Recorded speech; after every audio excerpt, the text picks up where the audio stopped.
Neighbors, bunch cake men. My name's Derek. I'm the Talking with Fence People.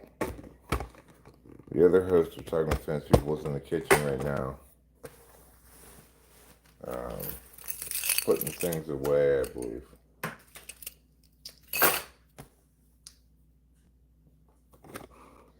Where you been, Eric? What's been going on? Well, Rachel and Zandy and I went to an athletics game tonight.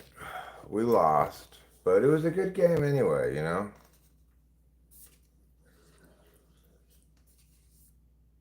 It wasn't over until it was over. I had faith up all the way through the last out that we were going to somehow pull it out. I was wrong, but hi, Keisha.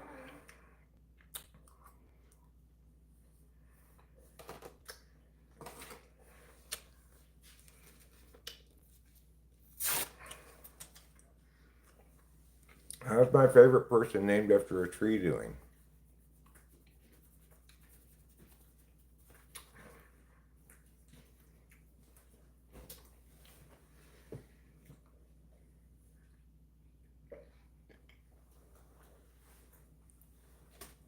No, Acacia was not named after a tree.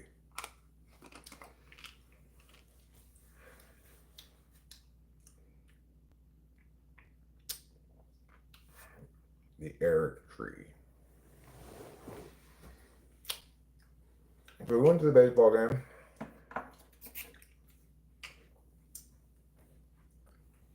I got Rachel a hat. And we had hot dogs and drinks. Yeah. Like a water bottle. Yeah. Yeah.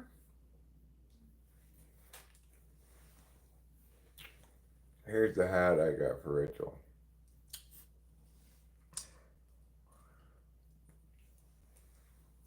The pen is for me, but I put it on the hat for the time being. It seemed to want to go there. So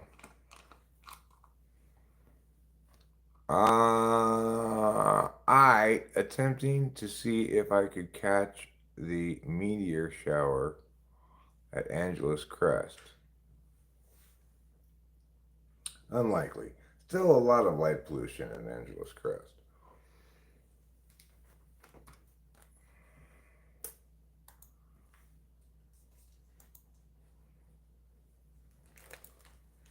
I'm going to bring up the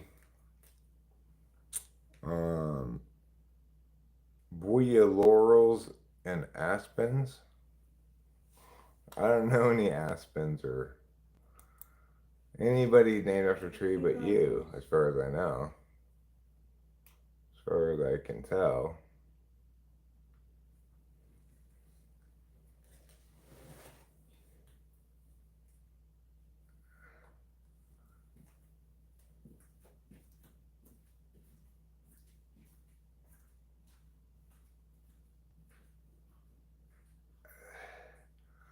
What blind level is that at? 9. It's too late. I'll play this $11 poker tournament. Alright, now that I got that registered, let me bring up the Google Chrome. Have you ever heard of this? The Google Chrome? Well,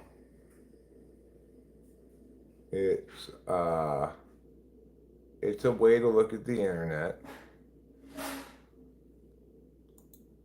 which, for those who aren't familiar, is a way that people talk to each other even though they're not in the same room. It's a remarkable invention called the telephone. Wait, no. It's called the internet.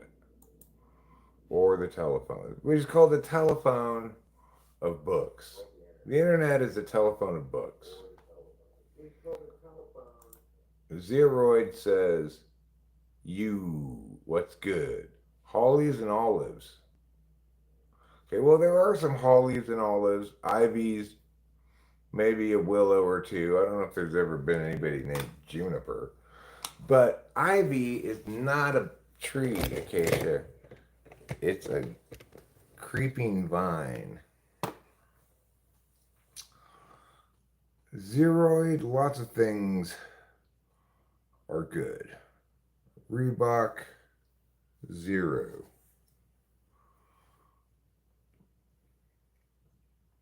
How many times, which is the same amount of times that you come into a live stream and said something worth saying?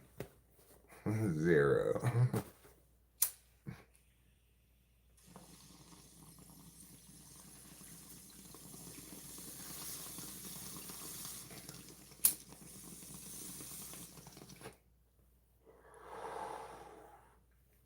Exactly. The internet's just a fancy telephone. It's just that it uses Morse code instead of talking. Dot, dot, dash. Dash, dash, to dot, dash. The game was a lot of fun, I think. I don't want to speak for Rachel, but I think it's fair to say that she's, Andy, and I all had a great time. You disagree. You think the internet is more like a house or a what? A building with many different rooms. Well, you know what I think the internet's like? I think it's like a sheep. Sometimes it says bah. Other times it just gets sheared. Anch Kumar, hello, sup? Well, I'm gonna be making a video that is a highlights of all the different things we did today. All of our steps from leaving the house to going to the games, seeing the games, coming back home. I'm gonna edit it together into a video lasting no more than 10 minutes long. And hopefully a breezy, pleasant, and well-edited piece of mild YouTube entertainment. Not like anything crazy when it went down. Hi, SB Uni. There will not be Ike in the video. Ike had to cancel last minute. I guess he got stuck in Southern California. But it does features Andy and me and Rachel. Since there's layers to the internet, like the deep and dark web, in the building, there are rooms that are unlocked and rooms that are locked. Well, that's true. But fundamentally, I guess I'd say the internet is just computers communicating with other computers. No, you can't land a helicopter on my forehead.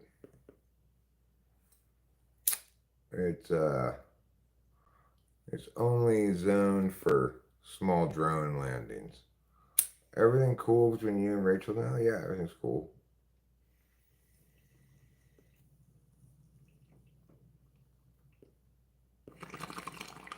We had a little bit of trouble for a little bit of time, but it was my fault, really. It was my fault for criticizing her, and I guess you could say it was the reason it took so long to resolve had to do with her difficulty explaining it. But, you know, once she explained to me that I criticized her, I understood that it was my fault. That's essentially what it is, but I'm giving an analogy of what it is. Okay, well, thanks, Zeroid. I don't think that there's a whole lot of confusion as to what the internet's all about. It's the metaphysical ecosystem, right? Just like the physical world is a place of experiences and actions and stuff like that. The internet is a place of meanings and words and media. It's a place that didn't exist prior to, 1990 or whatever. Functionally didn't exist until then.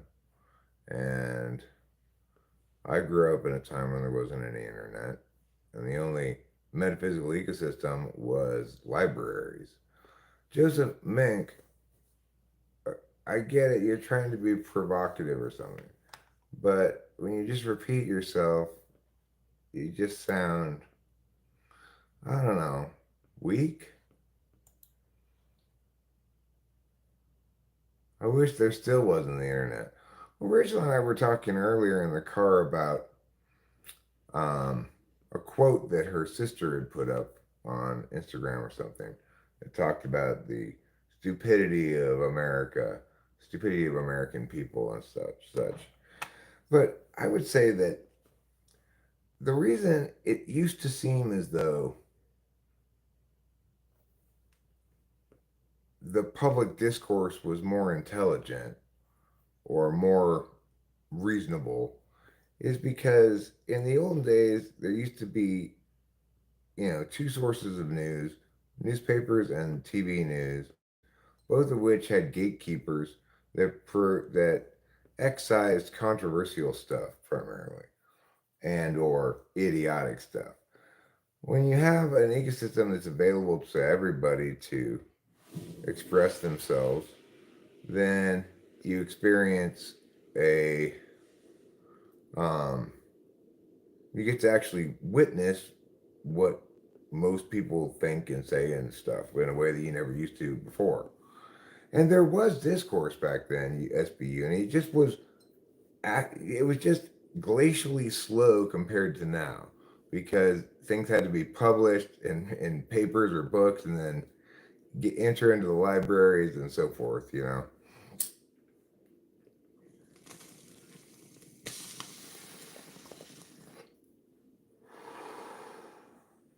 And of course, there was discourse when people like my dad would write into the LA Times, get his letter published expressing his opinion about things. Water cooler talk usually meant talking about what Johnny Carson said on TV the night before. We had the same three channels. Now we don't share the same 10 million channels, right? Well, there are fewer things that are cultural commonalities for the majority of people than there used to be. Yeah, my dad got several letters to the editor published in the LA Times over the years. He seemed to know how to write letters that they published, I guess.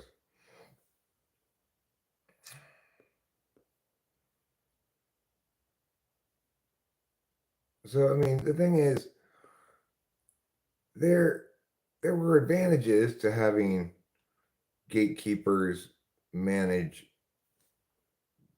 sort of public the public record of news and discourse. Of course, it was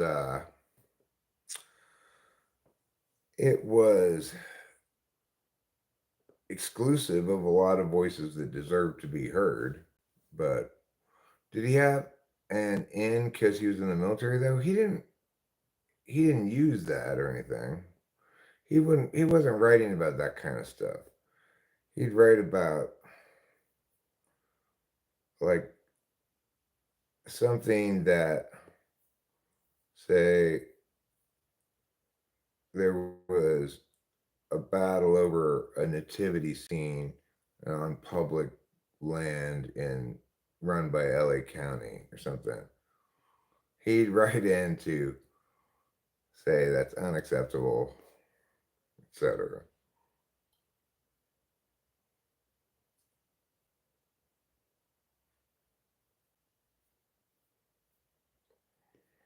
Yeah, I prefer today to yesterday as well. I have no nostalgia for a simpler time because it was a time much less optimized to me and my attentional strengths. This is what I meant to do, right? Like live stream and such. You couldn't really do that prior to the internet. You could have like a live radio program or something, maybe even a live TV show. But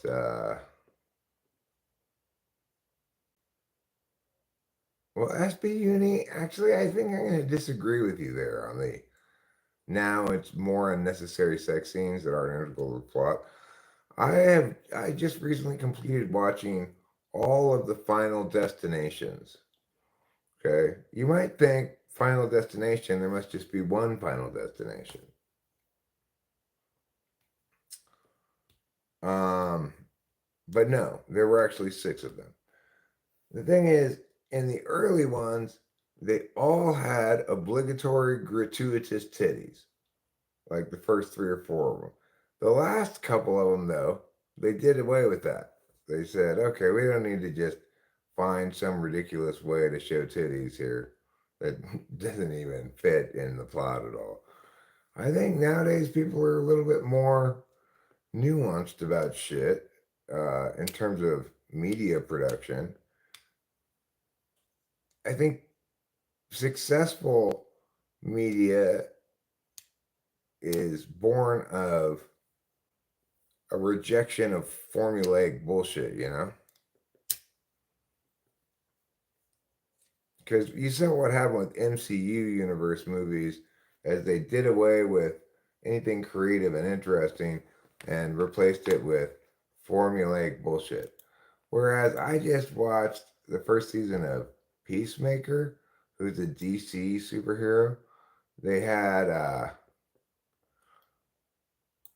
they have John Cena playing the character of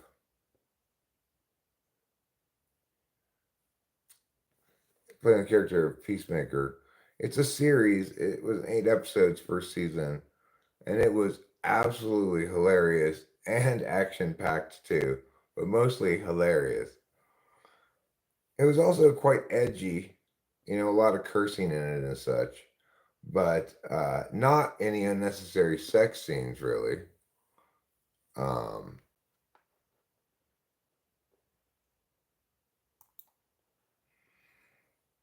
just really well written, really well acted, not formulaic at all. I'm just saying how MCU universe stuff, it died because it stopped trying to be interesting and started trying to execute a formula, Or maybe it continued to try to be interesting, but it just ran out of anything but formulaic shit. I don't know.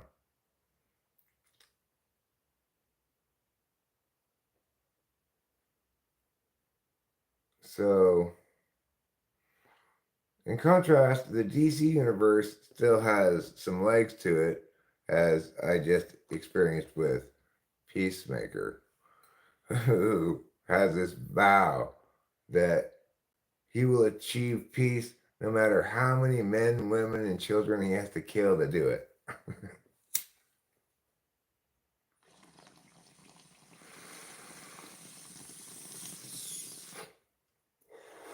He has a super cool pet eagle named Eagly, who you just can't help but like the character a lot of Eagly. Vigilante is like Peacemaker's friend, but he's just a complete sociopathic nut job. It's a great show. I highly recommend it. It's not a movie. It's a eight episode series.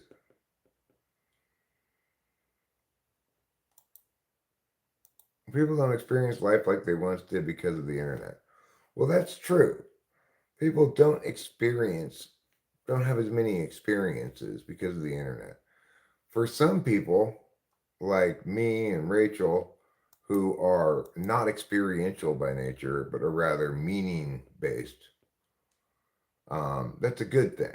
For other people, like censors and so forth, they may feel as though, haha, I notched you. Well, that's a quick double up. Good for me. And a knockout. I'm sorry to hear that, Cone Man 3. The thing is, people project their own frames of reference onto everybody else generally. So if you're a censor, like say an ESFP or something, or an ISTJ, who feels as though life is turning sour because people don't just get off their devices and get out and ride bikes and play volleyball and they're just stuck in front of their screens. Well, they're just projecting their own frame of reference, right? For them, they think it's good to go out and do all those things. And to the extent that uh, kind of the slavery of the phone prevents them from going out and doing those kind of things, they feel as though their life is notably worse. But that's not the case. Um, that's definitely not the case with somebody like me. Yes, I need to get out and touch grass sometimes as well, but what I really needed was to to have this ecosystem first and foremost, so that then I could, like take a break from this by going out and touching grass. Other people think they need to take a break from touching grass by occasionally doing screen time. Well, neither of us is right or wrong. They're just both projecting um, their frames of reference. What do you mean? It was a roller coaster. Cone Man, I'm sorry you're depressed. I'm sorry an INFP destroyed you with cruelty. The idea of anybody being cruel to anybody makes me very sad.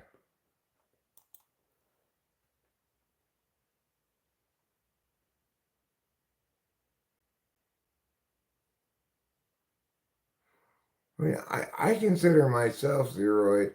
This is how I am out and enjoying the world. Keep in mind, I just got back from a rather long trip, driving to Sacramento to see the Athletics play and back. And we're 3 hours away. So it's 6 hours of driving plus the game. So it's a long trek, right?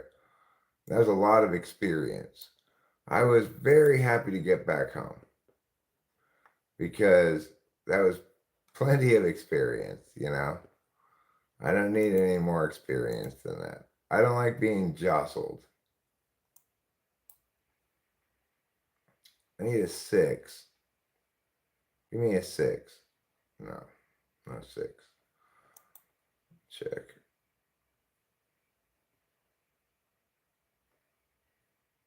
Shea Langler's home run. Oh yeah, then the 6-4 catch up. Then we gave up another run, and in the ninth inning we just.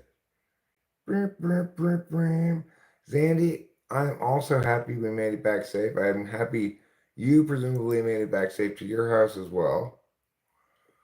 And I hope you had a nice time at the baseball game. I know I did. It was very nice to see you. And I'm confident Rachel had a nice time as well. Though she can correct me if I'm wrong.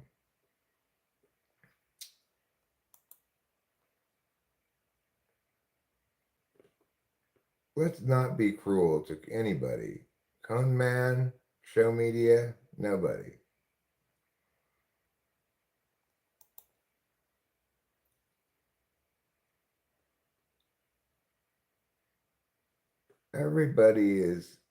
Everybody has some sensitivity to them. Some people are a little more sensitive than others. Fantastic. And I gotta say, Sutter Health Park is a really nice little ballpark. It's a minor league stadium, but they're playing major league games there for the Athletics, with the Athletics. And it's not very big, accordingly. It's not like Dodger Stadium or anything. And you can. Oh, we were in the 10th row. We were in the 10th row, which wasn't too far back from like the on deck circle, where we could see the people taking their practice swings really well. And in general, we could see really well. I walked along the concourse to both ends. I took some still photos, I took some videos.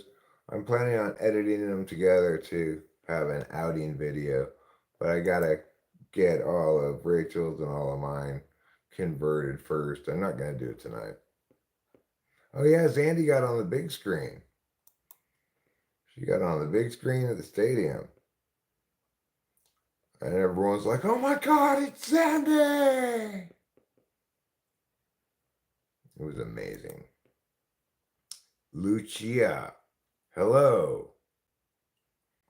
Hello. Hi, Alyssa, how are you? Have you met Lucia? She also greeted me with the word hi. Eric hurt my feelings before, confessions of social media. I know I have hurt your feelings before, and I feel guilty about it. And I very much try not to repeat that mistake, but you know, that's the challenge of life is you want to live free and easy, like I don't have to think about what I'm doing or saying. And but you have to be careful and cautious and aware. I was telling Rachel I went to a late night show with David Letterman and they show everyone on the audience, but when it got to me, they put a logo over my face. That's terrible. You can call me Molly if you want because a lot of people think my name is hard to pronounce. Lucia? I don't think it's hard to pronounce. Molly. Molly's a nice name. I had a student one time when I worked at a middle school named Molly, and she was nice. Codeman 3, I like you. Don't say no one likes you.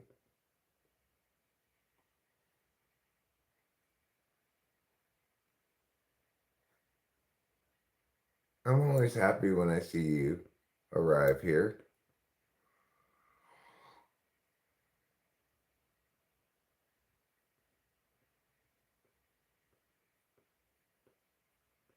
Rachel hurt my feelings on March 31st, 2025 at 1:01 p.m. when she ignored my question once.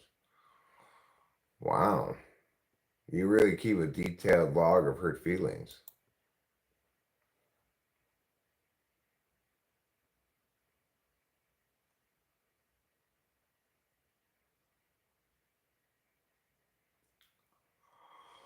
I think you are A-OK, Cone Man.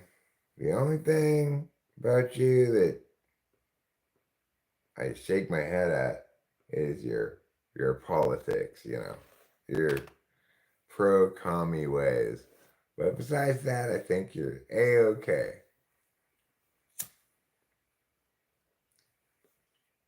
And I mean, I know you well enough to say that you have those commie-leaning ways. It may be horrible being an INFJ, but,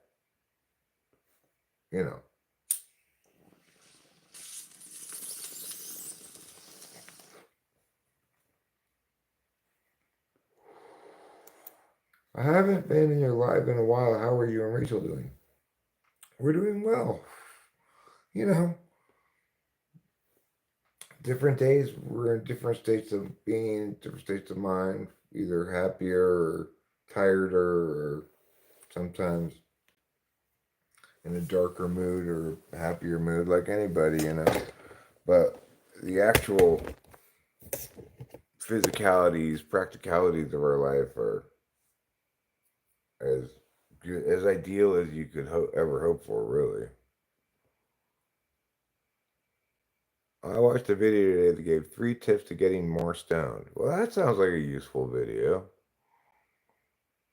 Eat mango slices before getting high? That just sounds like complete bullshit. Like, why would mango slices make a difference? I'm having peaches and melon right now.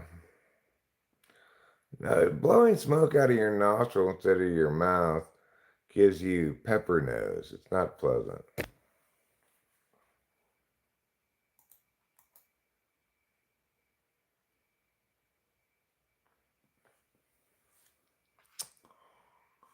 I believe that the blowing it out of your nose will get you more high because you're insufflating across not just your lungs, that not just this membrane, but these membranes as well. I believe that. That makes perfectly good sense. What I don't believe is that eating mango slices before you smoke pot gets you more high. That's what I don't believe.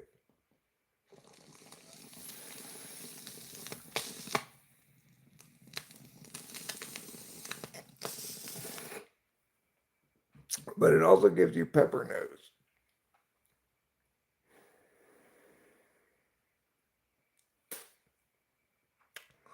Now I feel like I got pepper in my nose.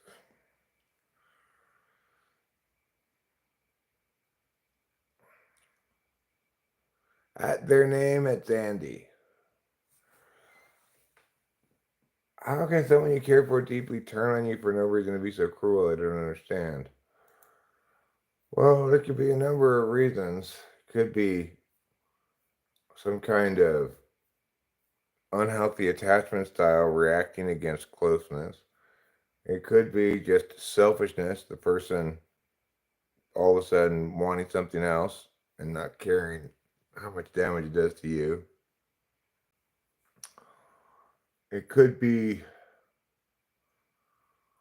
they were having a terrible day about something else and lashed out at you, not really meaning it to be you.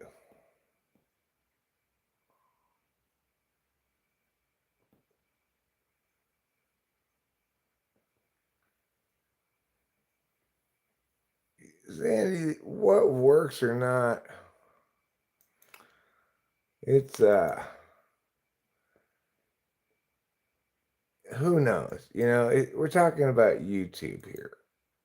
Things do work differently on phones and laptops and for different people, and it's a it's a crapshoot. Maybe now that you're a moderator, you could do it. Phytochemicals that allow more THC through the blood-brain barrier. Really? Well, maybe I gotta get some mangoes.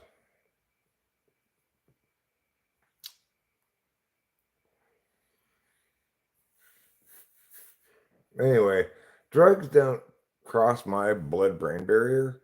My brain goes ahead and meets them on the other side of the barrier, so they don't have to do any hard work.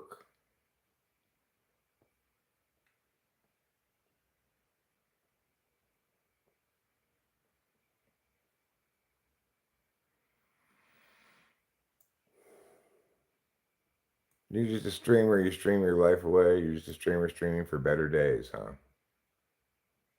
Yeah, so much power. Oh my God. You're drunk with power already. So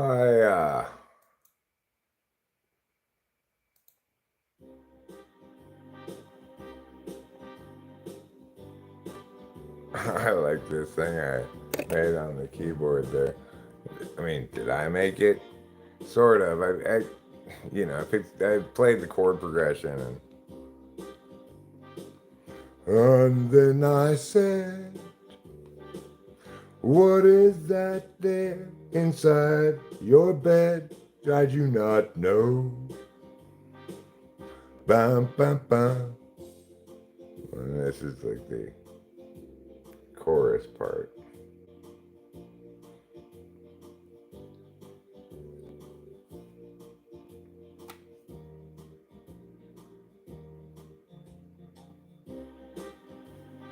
This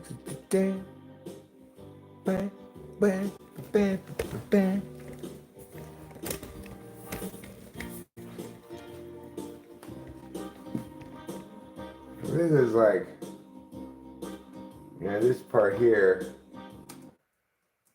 is like strings, you know.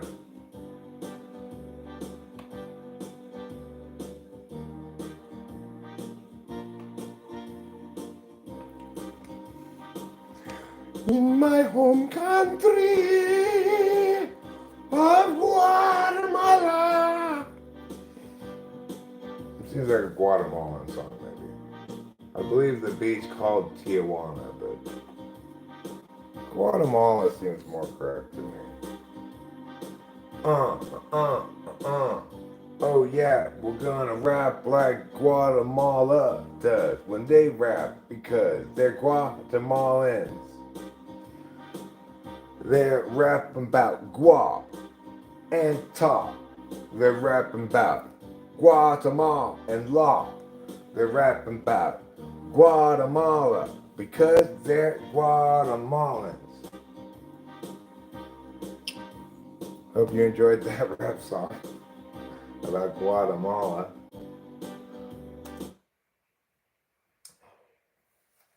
Let's go over here to the piano and see what happens. Nobody knows for sure what's going to happen. But Earth's very existence could be at stake. Where's my mouse? Here it is.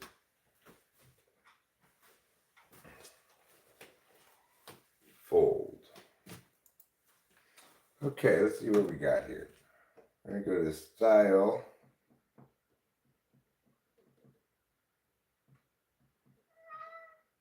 What's this one?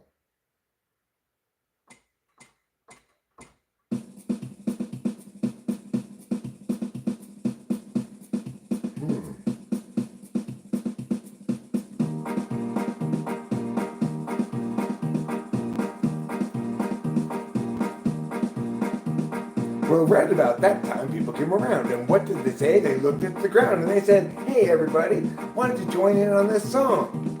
We're marching right along, we're marching with this song, and everybody that we know is saying we're wrong, but fuck those people anyway, what do they know? I mean, no."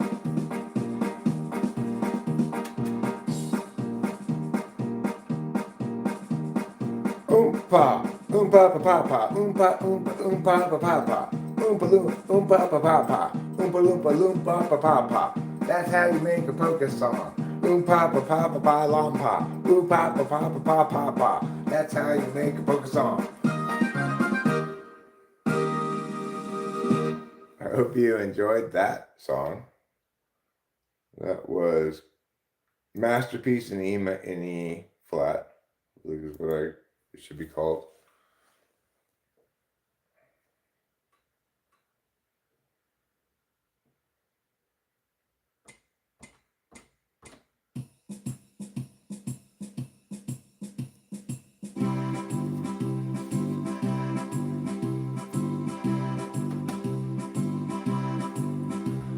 Oh, Mamma Mia, come into the kitchen.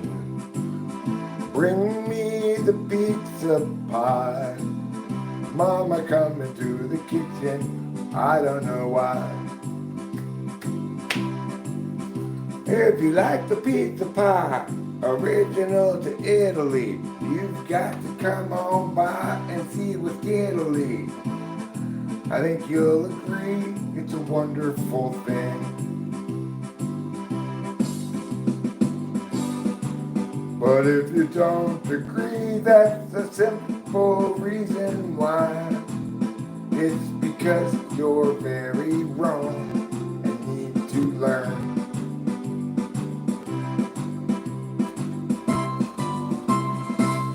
Hope you enjoyed that Italian song. Trip back to the old country of Italy, where I was born. Polka pop.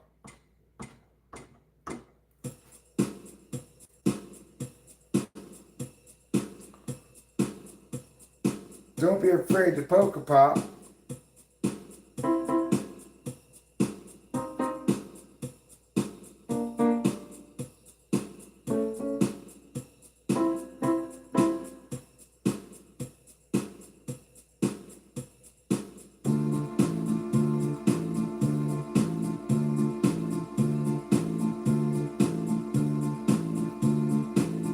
be afraid, don't be afraid to polka pop.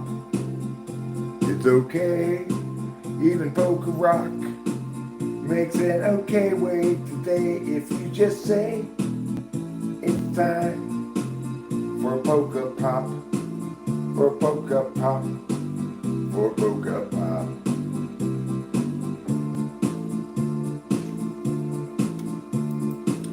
First you get a polka guy, then you say why oh why can't you be more like Michael Jackson? Then get that polka guy to try to be a lot more like Michael Jackson. And when the polka pop is true and pure, you can tell 'cause it's perfectly clear to anybody who knows anything about polka or pop or pop.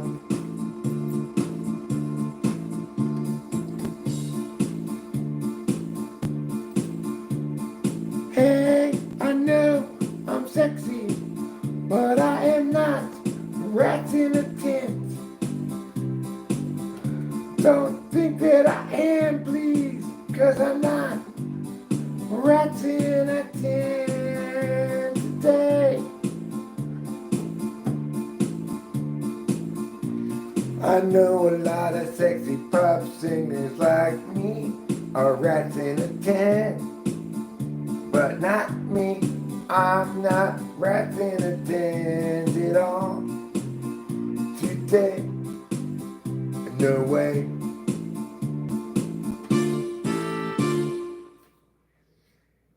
Okay, so that one's called Polka Pop, and it was the best song you've ever heard.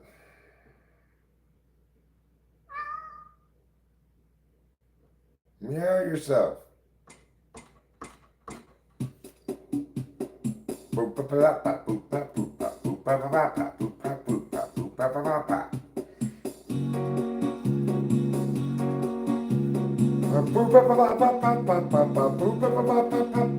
Can you hear me say? Can you hear me say? Today. First you say poo-pa-pa-pa-pa, then you say poo-pa-pa-pa. What do those words mean? Well, first I say poo-pa-pa-pa, then I say poo-pa-pa-pa, and that's what those words mean. Some people don't love the words poo-pa-pa-pa-pa-pa, poo-pa-pa-pa-pa-pa, but other people totally do. And I am one of those people. That's what I'm gonna tell you. If you're ready for it, poo-pa-pa-pa-pa-poo-pa-poo-pa, pa-pa-poo-pa-pa-poo-pa. If you want poo-pa-pa-pa-poo-pa, then you gotta poo-pa-pa-poo-pa. I like it when you poo-pa-poo-pa, then you know what it means to go cuckoo. And I think that poo-pa-poo-pa-poo-pa is for me.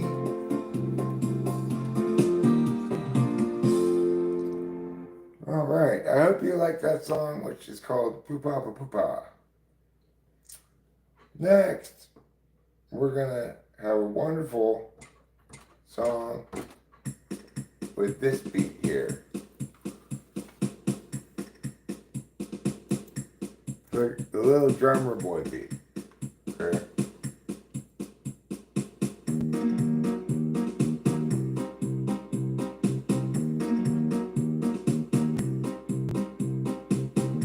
Things are getting all afoot. Things that make me wonder if it would be okay. I don't know for sure, but I think that I could find out if I tried.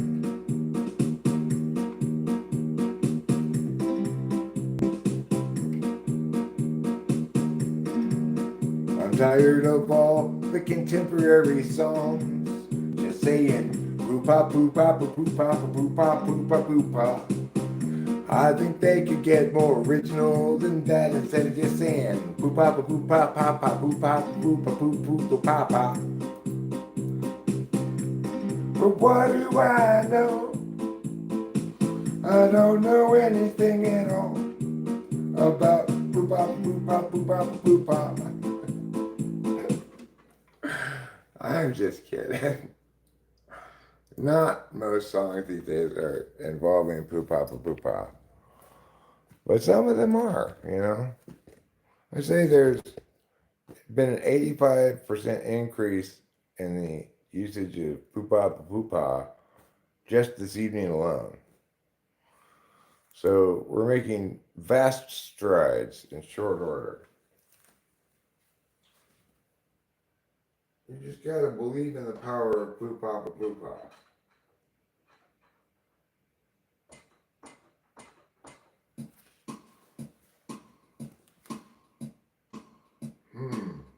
Pretty slow.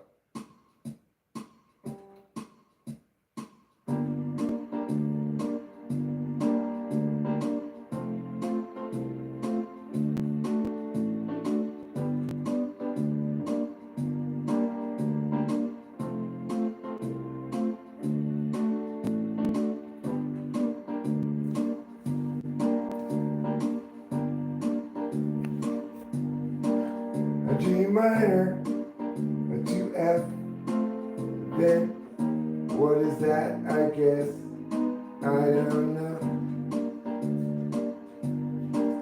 We got G minor, 2F, so we got this thing there, and then 2 G minor once again. Oh, I wasn't paying attention, and I almost folded my kings. I didn't know I had them until it was almost too late for me, for me. I mean, for me. Too hard to play this while doing this right now. All right. If you got a heart, then just go ahead and call me. But I got 3 kings now. If the board pairs, I'll have a full house. Hopefully there's not another 4th heart on the board. I doubt he flopped this flush, so go ahead. Call me. Let's go all in. Let's fight it out. Oh no, good, he folded. I'm glad he folded. I'm glad he folded, and so are you. Because that's just how it goes. Let's change the sound of the instrument here.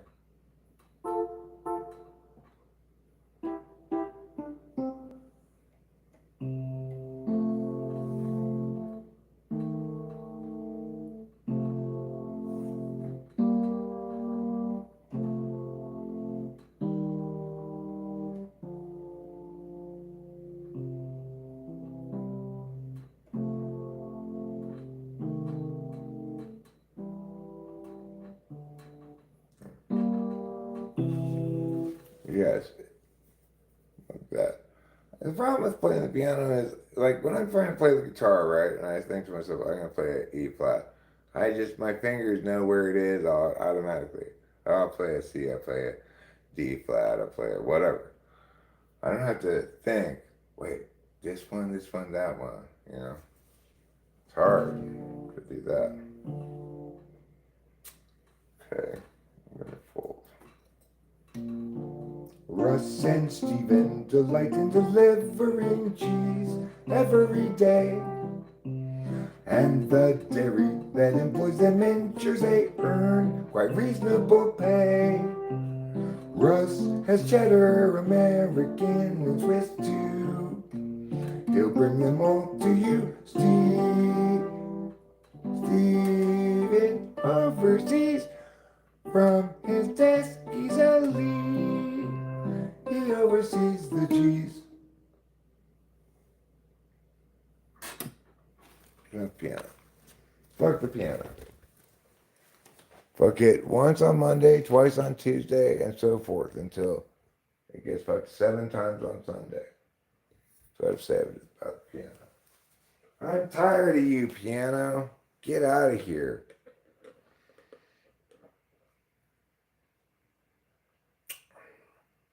I'm kind of enthusiastic about my ponding that I'm doing right now, though. Let me pull the chat so I can see what you guys are saying. Now that I'm done pianoing. There it is. 4M 33333.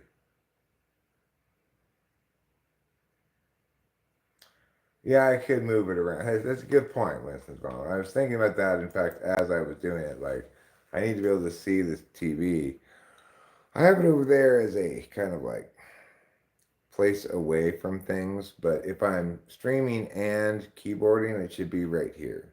So I can read the stream, I can keyboard it, etc. Zandy has got a lot of earmuffs on, but I don't know what that white thing is in front of the mouth. What is that? It's like a little astronaut.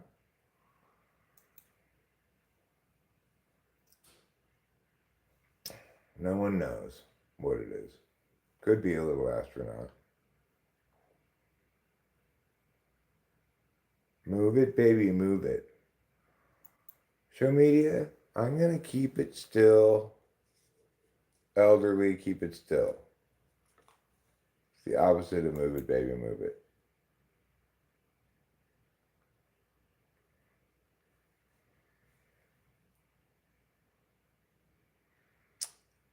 So, I think what I might do instead of playing the piano, since it's not set up in a very streamer-friendly way, is perhaps I'll just strum on the guitar a little bit.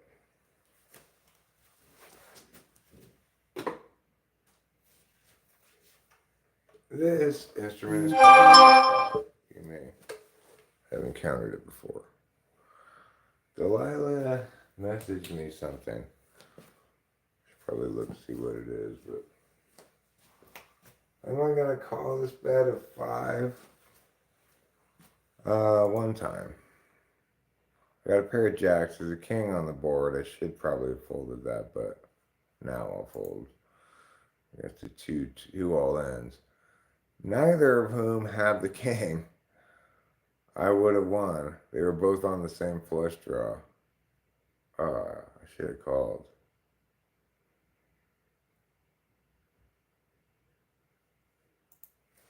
If I become a famous musician one day, I'm going to write a song called, if I become a famous musician one day, I'm going to write a song called, if I'm a famous musician one day. Just to confuse people. Let's see here. Would you, if you speak for all INFPs, defend the claim that history provides meaningful intel to deter bad political outcomes, or is history's intel too tainted by the winner race history phenomenon? I mean, I think history contains plenty of relevant examples of stuff, you know? It's just, sometimes people's interpretations of the same facts change, you know? Like, it wasn't as though people back in the day didn't know that the Indians were being forced onto reservations and shit. They thought it was a good thing. They were a little more backwards than us.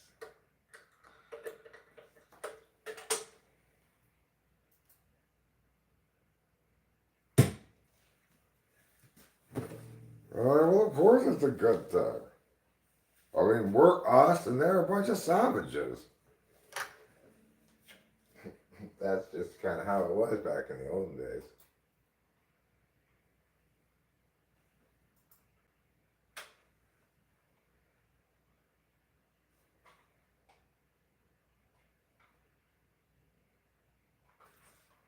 God damn it. sometimes it's hard to use my mouse on. Well, I don't like my hand at all anymore. I don't fold any bit.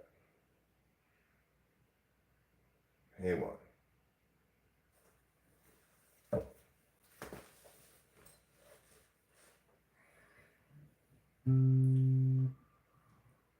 If I ever become a famous musician, I'm writing a song. Not that one, obviously. If I ever become a famous musician, I'm writing a song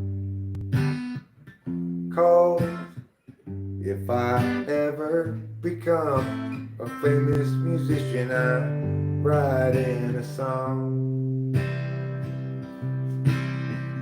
It's true on both accounts. It's true for all that counts. It's true for everything you see. 'Cause if I ever become a famous musician, I'm writing a song called this. If I ever become a famous musician, I'm writing a song called If I Ever Become a Famous Musician, I'm writing a song. I'd say that this was that song, but I'm not a famous musician. Ergo, this cannot be that song. But if I ever become a famous musician, I'm writing a song called If I Ever Become a Famous Musician, I'm writing a song. Good morning, Lou. How are you? I hope your morning is treating you with the gentle touch of a feather duster. Thank you, Zandy. Thank you, Show Media. I appreciate it. It's better than the song that never ends. I don't think it is. The song that never ends is quite good. That's quite an impressive feat of songwriting, the song that never ends.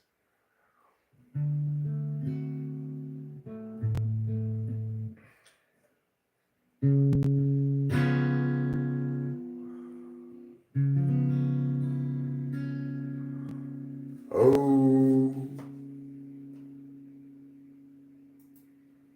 Gerald has a thought.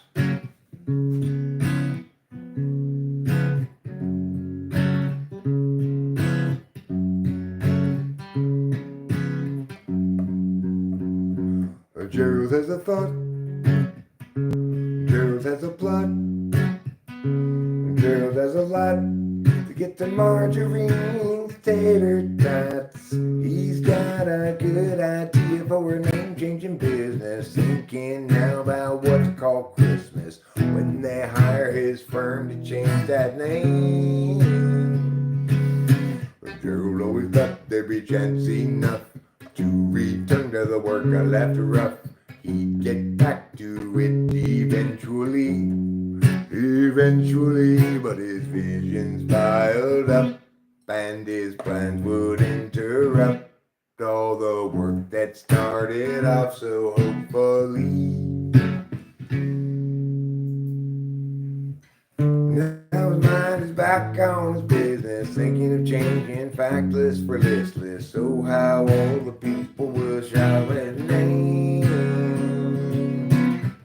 And Gerald knows he understands ever more clearly here now. He won't provide explanation regarding the why or the how. He'll see you and know you from inside your heart. Exciting, delighting, Gerald plays his part. Gerald has a thought. My voice is kind of shot right now, which means there are only a few things I could sing, including row, row, row your boat, Camptown Races.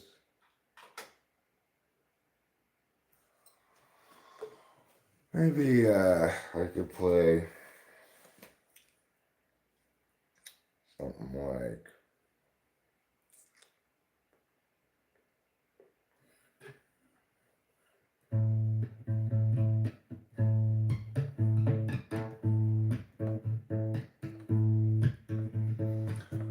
I could sing this song because the notes aren't wrong for my voice in its current situation. I can sing pretty low, but I just don't know how anyone can sing high. 'Cause when my voice is shot, I project my voice onto others who got perhaps none of the problems I've got. My voice is shot, though I'm not able to sing all the songs I normally could. Okay, I'll call 3 big blinds with my ace-6 of clubs, my suited ace.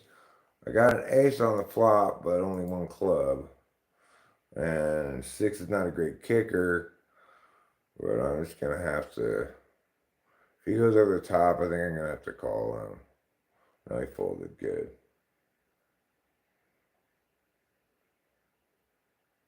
Smoke him if you got him. Smoke him if you got him is a good sentence, a good lyric potentially, you know.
Smoke 'em if you got 'em.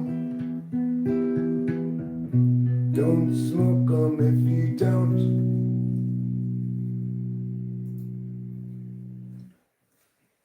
And even if you got 'em,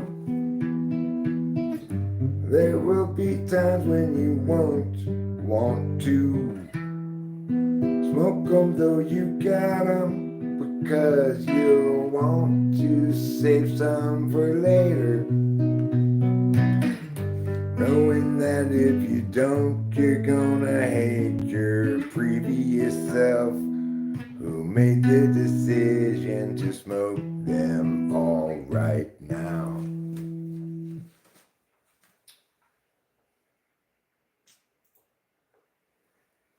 Smoke 'em if you got 'em.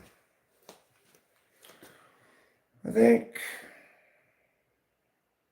I'm going to play Enemy Ground. I have to bring up a thing for the meow. Smoke 'em if you got 'em, don't if you don't. If you got 'em though, you might smoke 'em though you won't, because you might want to save to smoke 'em later on. And if you don't, then you'll feel like Don. And Don feels dumb, 'cause he smoked 'em all while he still had 'em. Now he's at the mall wondering if he could get some more, but they won't sell him to him 'cause he's only 4.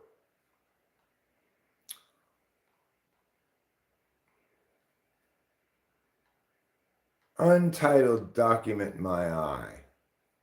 That's what I say. Where's my meow? There it is. All right now, all right. We ain't in no big hurry. Just calm yourself down, child. Ooh, child.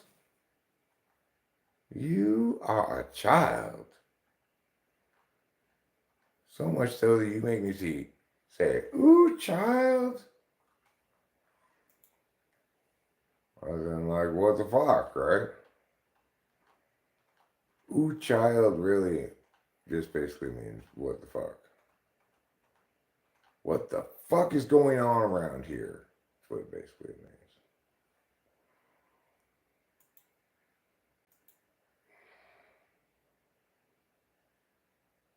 Alright, here we go. Ooh, child, things are gonna get easier.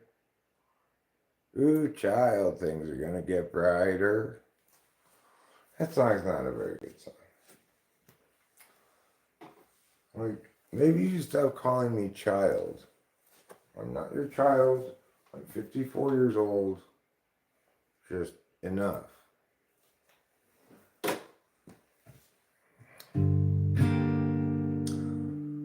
It was 100,000 million years ago. Time ran slow. Nobody yet to show. Place the slabs below and let them go. They will start to grow. More years ensue and tears gnashing through. Oh, holy slabs come to view. Unchangingly true. Eternally new. Oh, when the slope up is in charge today. Options at large show other ways. Take a chance now. Once quick to check, but don't get caught standing on deck. The slope presents a fork. It's not easy stopping short.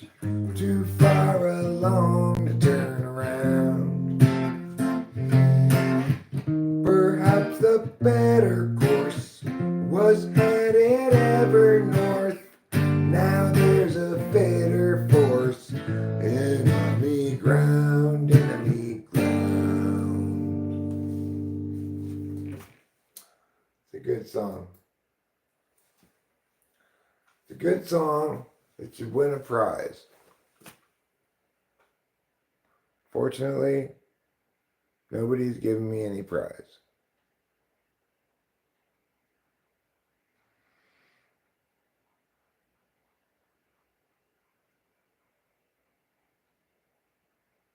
But, you know, sometimes the real prize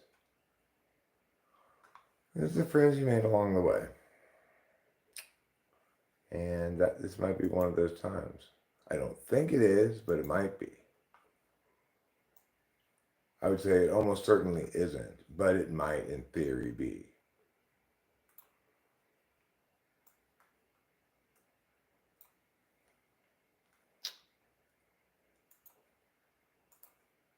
I'm going to play one more song before I put the guitar away.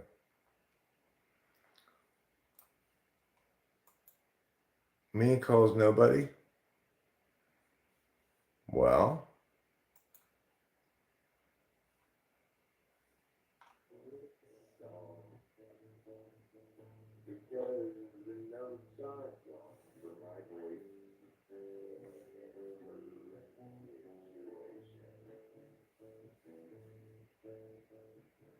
I can sing pretty low, but I just don't know how anyone can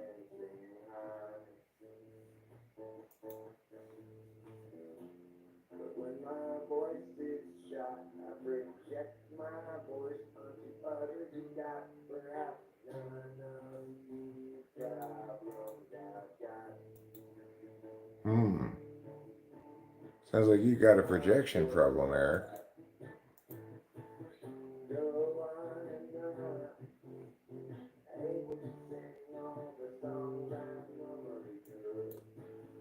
It's true.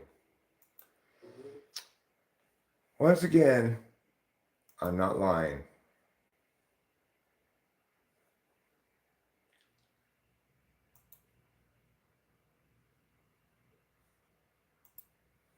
Okay. So I flopped the straight, so I should be fine here. Unlikely to get beaten when you flop straight. So this is a gospel song that I'm going to play for you. Because I want you to know the glory of the gospel as told by Eric. The book of Eric is one of the lesser known books of the Bible because it was suppressed, because I wrote it and it was too correct. And everyone got their panties all in a bunch. But here we go. Here's my gospel song. I've written my one gospel song. That's all the gospel songs I need to write. I'm going to play it for you now.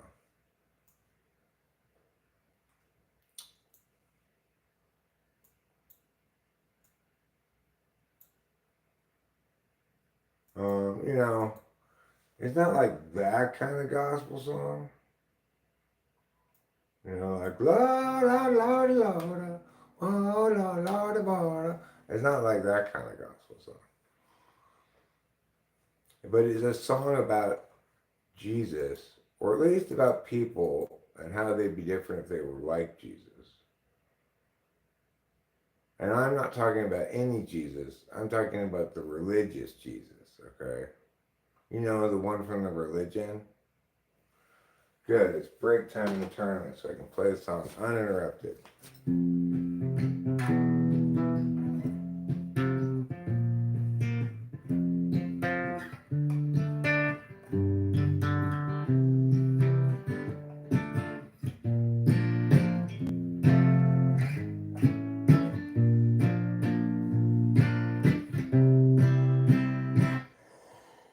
If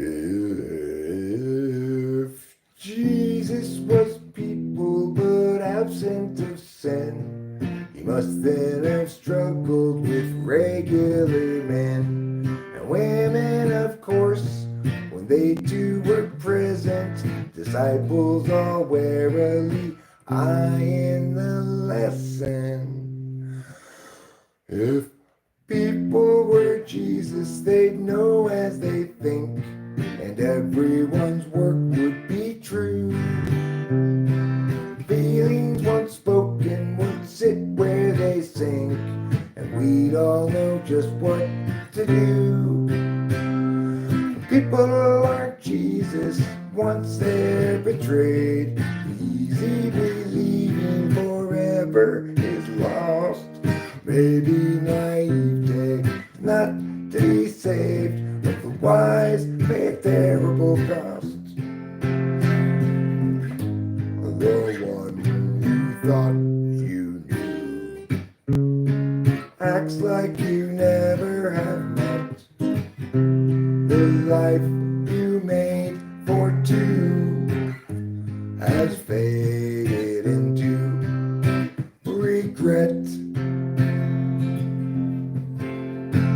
There's no one unshaken, we all have been shook. But being forsaken don't mean you're forsook. And though in the past we've been hung out to dry, we'll find them at last if we're willing to try. But people aren't Jesus once they're betrayed. Easy believing forever is lost. Maybe naivete is not to be saved, but the wise pay a terrible cost. Yeah, baby naivete is not to be saved, but but the wise pay a terrible cost. As you can tell, my voice is too shot to even bother. So goodbye guitar, goodbye music. From now on, it's just nothing but interpretive dance around here.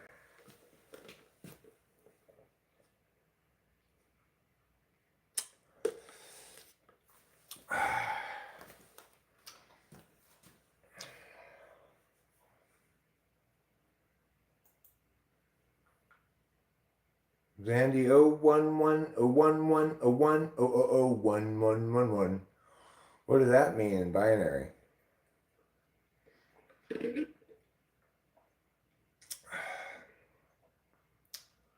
word sounds rather romantic for a vicious weapon tool. What? Machete? Hey, my name is Machete. I'm from Europe.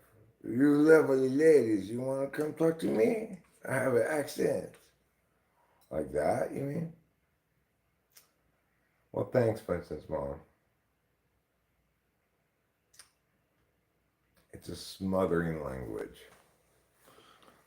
It's a smoothering language. Is that what you meant to say that? You spelled it that way and you did that on purpose because I agree with you. It's a smoothering language.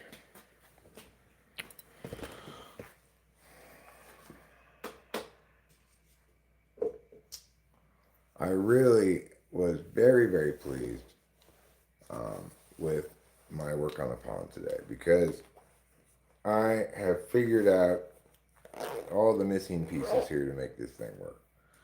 First of all, the number one best tool I can use is a paintbrush to make the mortar all smooth, you know, and it keeps it wet, and then I can push the rocks into it, and it comes out looking quite nice. So this development and the technology of Eric and the strategies of pond building is a huge, huge, big leap in development. So I got a lot of stuff put in.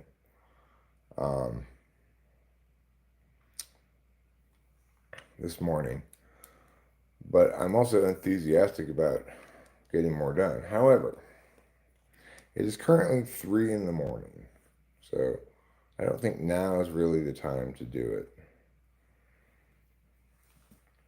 I feel like now that I know exactly what I'm doing, how I'm doing it, I can move a lot faster.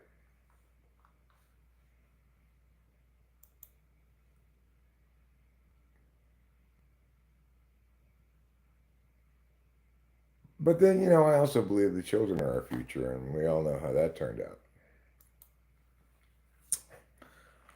They all turned into adults. It's like, how can they be our future if they keep changing into adults? Then isn't it just adults are our future?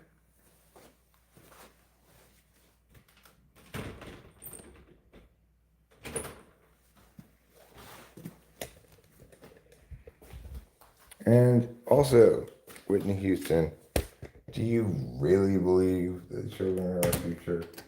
Or are you just saying that to have like a nice song people think is pleasant sounding and with nice lyrics and stuff? I think the latter. Whitney Houston, I think you're a liar and a panderer and a scoundrel. She never believed the children were our future. I heard her one time talking to that crack guy who she was with, and they were doing crack, and she's like, suckers, I don't ever even really believe children are our future. That's how I can assure you that she was lying in that song. Suckers think children is the future. Obviously, the future is adults. That's my imitation of Whitney Houston. That's a very good imitation of Whitney Houston, too. indistinguishable from the actual Whitney Houston, I think you could say.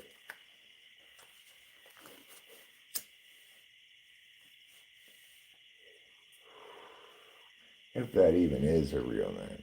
I don't think it is. I don't think Whitney Houston's her real name. I think her real name is Marilyn Storkins. Marilyn Storkins is her real name.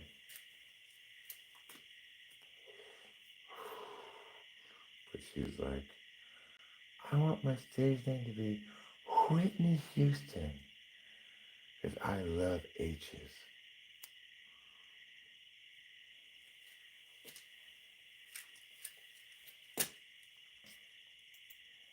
First of all, Whitney is racist. Second of all, Houston is a city.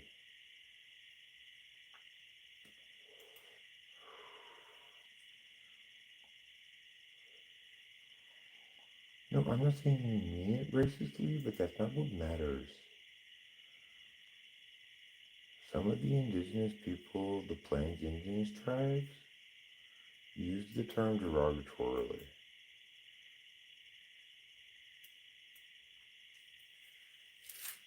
Therefore, Whitney is racist. Oh my God. I showed up bawling.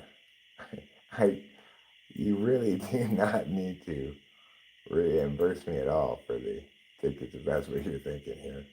Thank you very much, of course. You're a wonderful man, full of wonderful ways.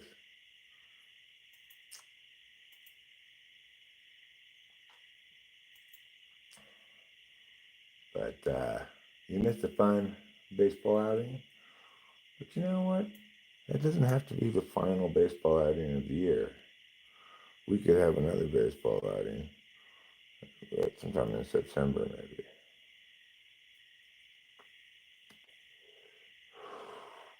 I only really had 2 complaints about the whole experience. One, they didn't let me bring my Shea Langoliers fan club sign in. I brought it in anyway because I didn't want to carry it back to the car, but I stuffed it in my pants and I didn't show it. And number 2, the guy sitting right behind us, the guy sitting right behind me, he had quite the volume to his screaming, and he screamed like right into my ear multiple times. I was just like, oh, you are loud, dude. I don't mind making some noise at a baseball game, but you are loud. But it's a beautiful stadium. It was such a much more like homey, enthusiastic, supportive environment than the Oakland Coliseum ever was during the times that I was there. And it felt like very family friendly. Just like a bunch of nice people.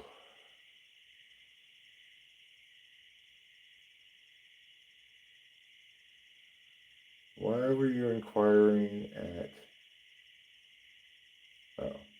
the Man's Good Machete?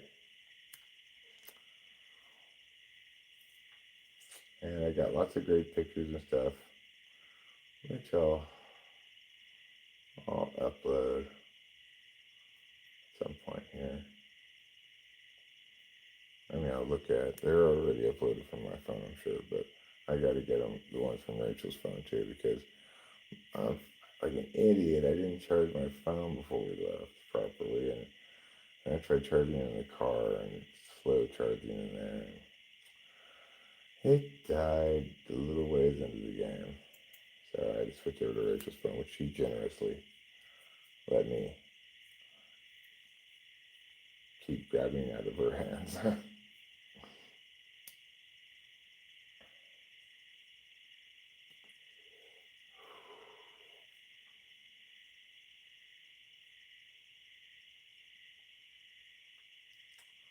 So right now, though, I started this poker tournament. Now I'm stuck playing this poker tournament until it's over. Probably shouldn't have started the poker tournament because I don't know if I really had that much enthusiasm for playing a whole tournament. But it did start off well. Doubled up early on, and I'm still, let's see where I am in the pack here. I'm number 7 at 41. That's pretty good. Pudgy bushes, huh?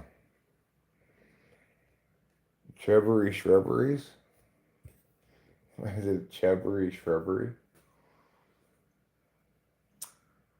Is it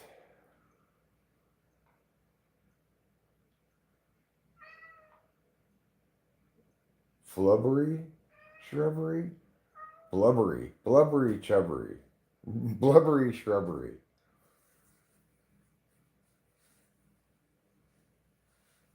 Really? Had no current pictures? Okay, well, we'll check. We'll figure it out.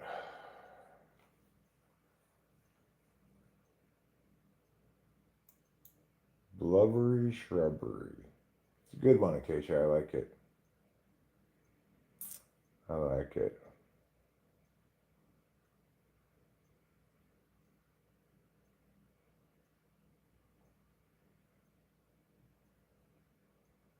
I was inquiring to get a more intimate view of the INFP and connected dots between them. The INFP is rich in the powers of subjectivities. They know their own feelings and their own experience. It's particularist stuff, you know? You're not going to get a general knowledge of what INFPs are into, for example, because FI and SI are particularists like that. What you will have a general sense of them is that they're all particularists. Oh, my knees.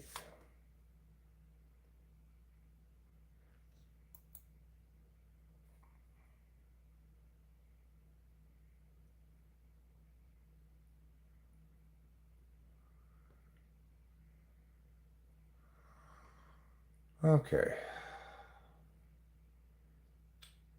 So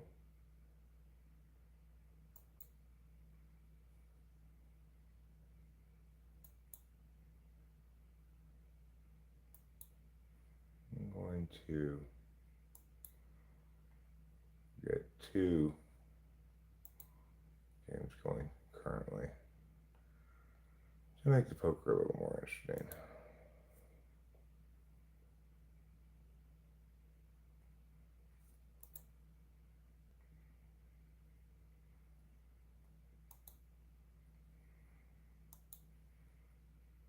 And I may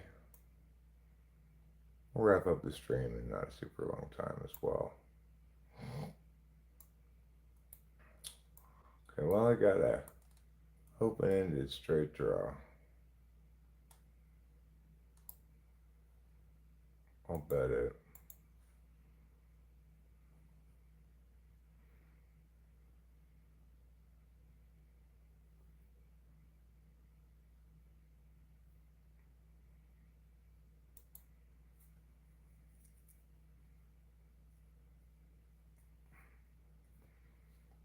I don't like that at all. He got a 7 on the river to beat me. That's fine. Very small pot, not a big deal. Fold on this one.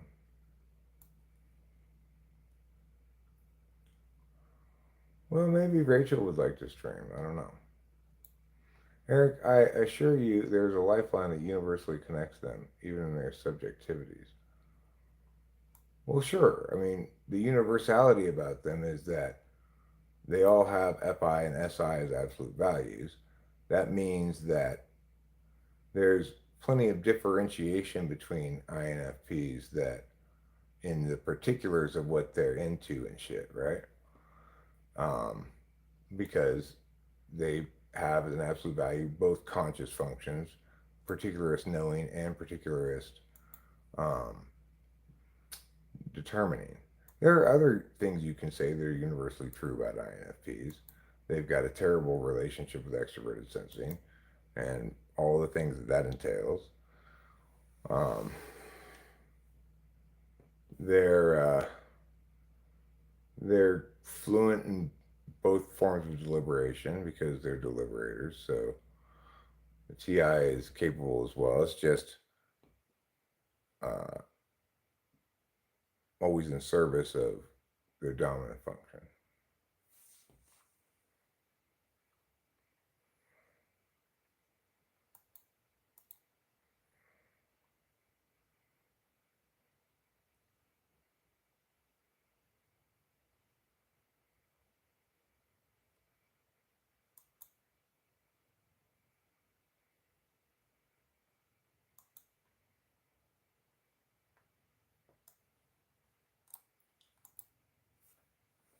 Hi, Mr. Bubbles. Yes, I see you there. So I'll continue streaming for a little while, I guess, then. Just not really have, I don't really have a whole bunch to say. I'm just playing poker, but might as well keep the company while doing so. Do you find that INTPs are most concerned with community, belonging, and fairness, obviously, of all the NTs? Ah, well, no, I don't. I think that ENTPs are going to be the most community oriented because we got FE third. And ENTJs and INTJs are not going to be community oriented because they've got FE 8 and 7 respectively. So it should be, if you link community orientation, in other words, being a team player instead of, you know, uh, putting your own interests first, then that would link to FE.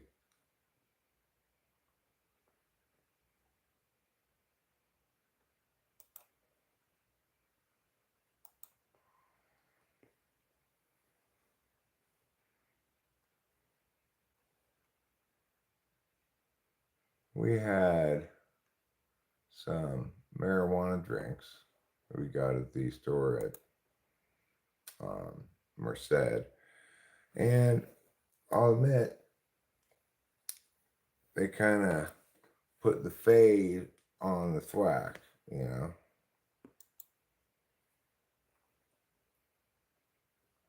It's like we did sufficient Adderall to be pretty thoroughly thwacked, but Rachel had like 3 of those drinks, and I had at least 1.5 or something. And I also had half a Klonopin, so I'm kind of, you know, up but not thwacked.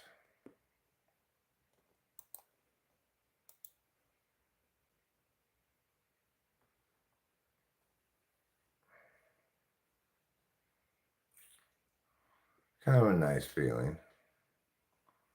Is this a live stream with benefits, kind of like Friends with Benefits? No. This is a live stream that has so much more than just being a live stream. But none of those more things technically qualify as benefits. Ink Pink, Lump Gang.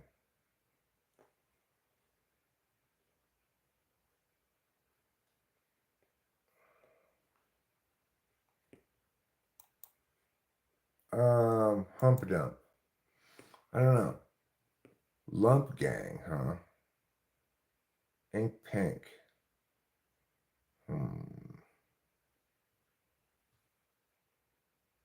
See you, man with the great machete. We went to the athletics game already. Putty Cat. We got back. We just got back a couple hours ago. Maybe even less than that.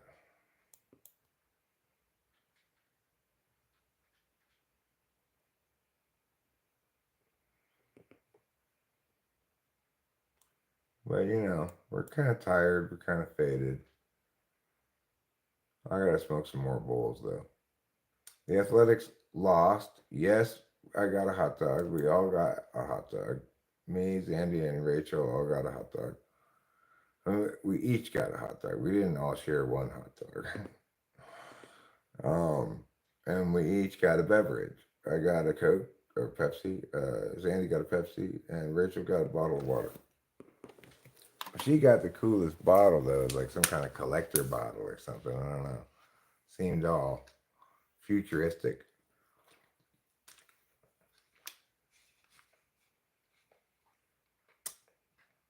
There will be a video coming out, Putty Cat, which will be edited together bits of footage I took, you know.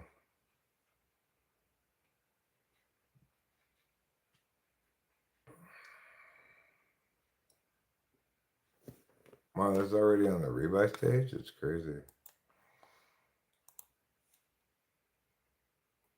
I'm 9 of 39. So, oh, not that. This. Thank you. Check. Check fold. How much was it for a hot dog? For 3 hot dogs and 3 drinks, it was like $50. So I don't know how much everything exactly was, but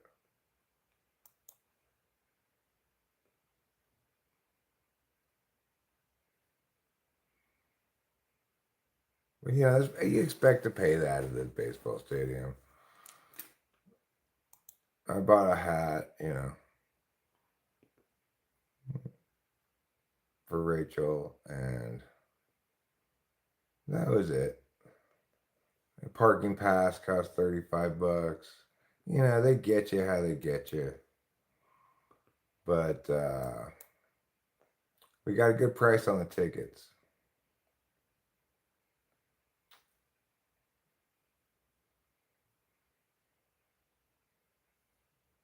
We didn't get any beer.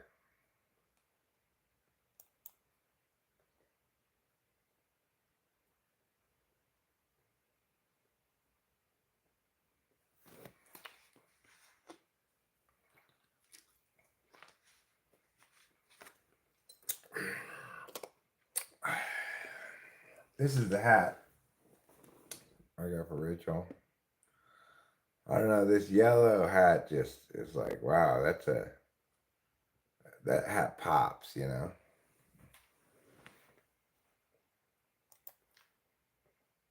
We went to Sutter Health Park, which is where the Athletics play in West Sacramento.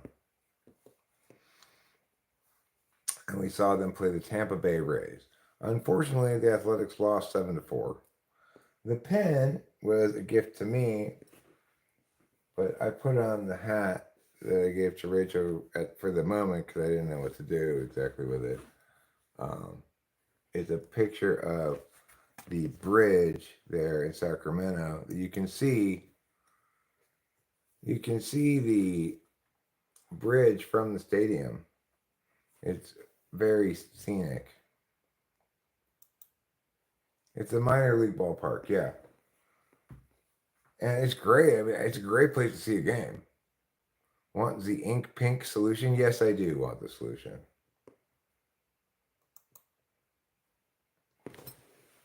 I'm not going to figure it out. With this weak brain, I'm never going to figure it out.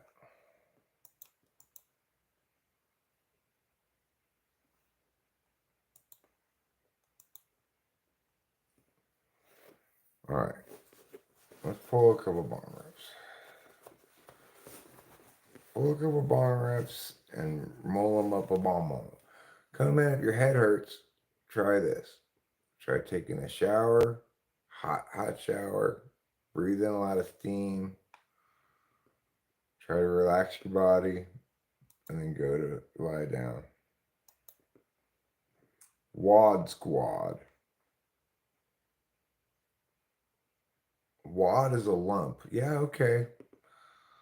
All right, you win. That's a good one. I was never going to get it in a million years.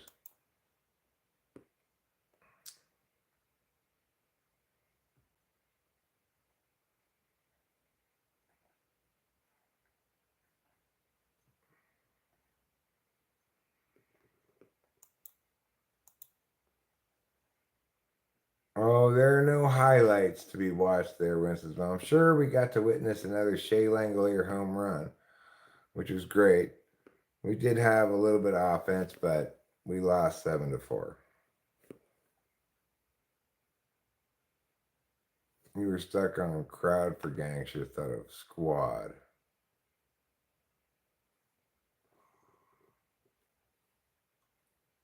All right. How about this one? A skinny insider. And it's an inky pinky. A skinny insider.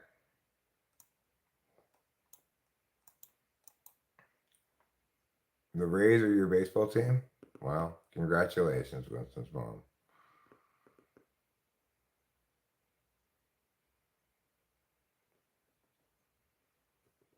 Yes, the Athletics have a mascot. It's a elephant named Thumper. I've got footage of him. I know they used to be called the Devil Rays. They got rid of the devil part because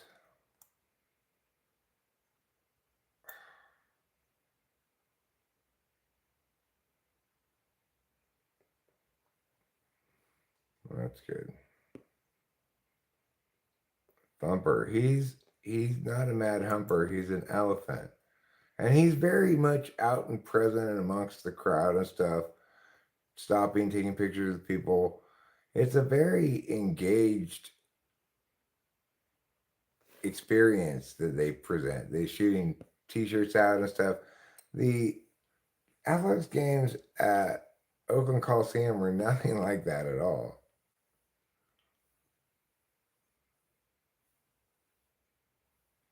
Skinny insider, Inky Pinky, is not a not slender member. No, it's not. This is a tricky one, but it's totally fair, but it's tricky.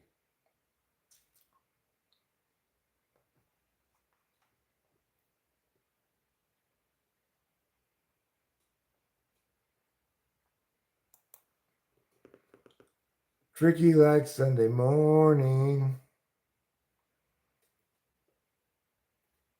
I'm familiar with the Savannah Bananas. I watched a video about them and how they became popular and stuff. I'm familiar with their social media stuff and everything. I've never actually watched one of their games, but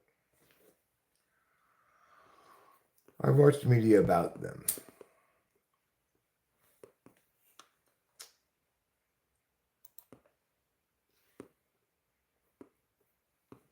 All right, we're going to pull out one of these filters here. This will take the smoke, the lip resining part of the smoke away. Mostly. You still get a little bit of lip resining. Maybe that's true in life no matter what you do.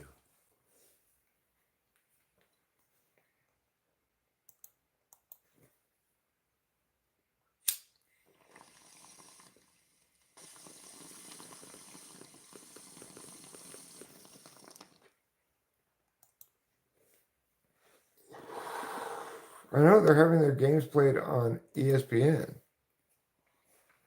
I saw it was what was on the other night.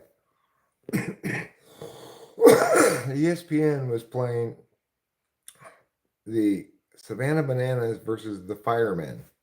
Like, they're not even real teams in real leagues or anything. It's just kind of like the Harlem Globetrotters.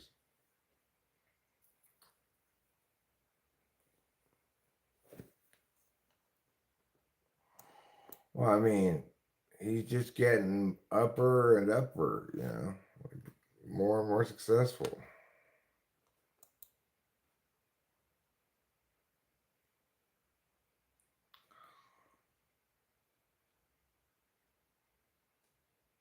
Ah, that's a good point there, Winston's mom. I hadn't thought about that.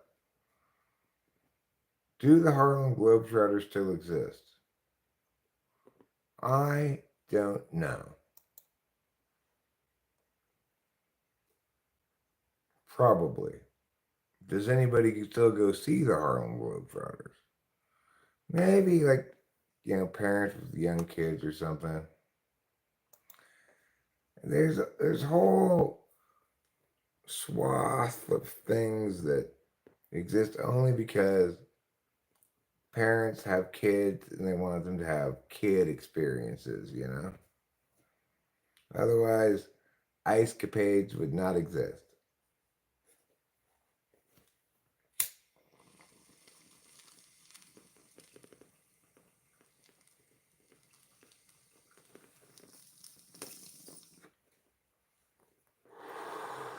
There might still be some costume parties for Halloween, but they're not going to have haunted houses and shit unless there's kids. Sesame Street on ice would not exist if there were not children to be taken to activities with their parents.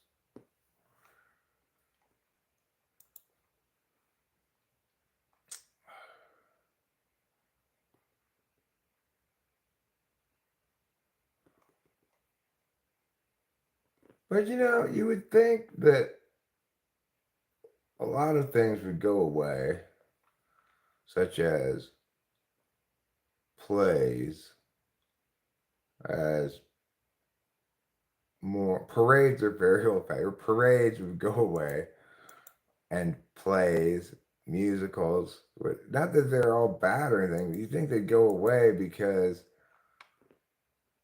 they're just deprecated.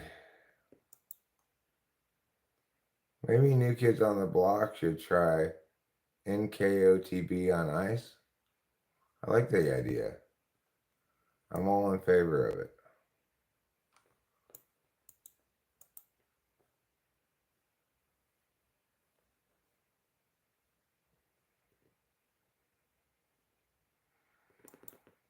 Parades, you say they seem popular with advancing message or agenda. I think instead, Pussycat, parades are an excuse for children to walk down the middle of the street. Yes, almost. It's a bony crony. Bony crony. You got it, though, more or less. Homie works, too. It doesn't really rhyme, but... I mean, it rhymes, but it doesn't super rhyme. It doesn't rhyme as well as bony crony.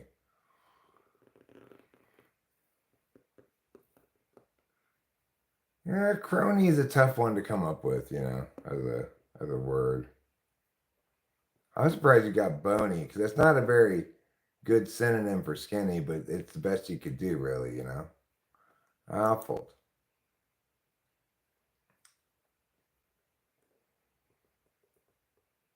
Yes, Homie was the one who did not play that. If you recall, the children would want to engage Homie in some typical clown games, but Homie would inform them that he did not play that. It wasn't Narrow Pharaoh, no.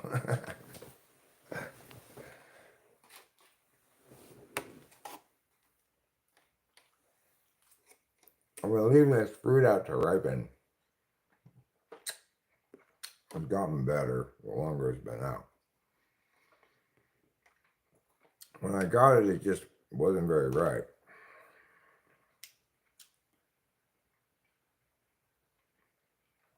There's some studies out there that are leaning towards mass kill events as being where serial killers evolve to feed their fetish.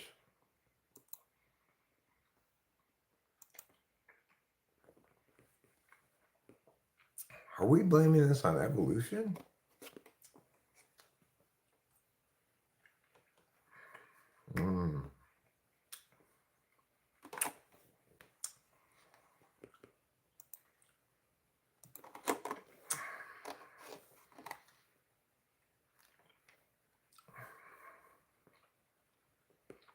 I'm not sure what happened in Sacramento minor league team. I think they moved to a different place or something, maybe. But I don't really know.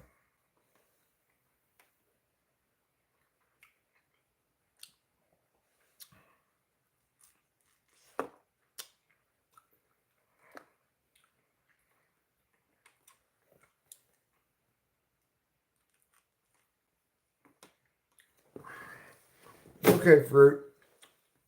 You did a good job. Once I let you ripen a bit.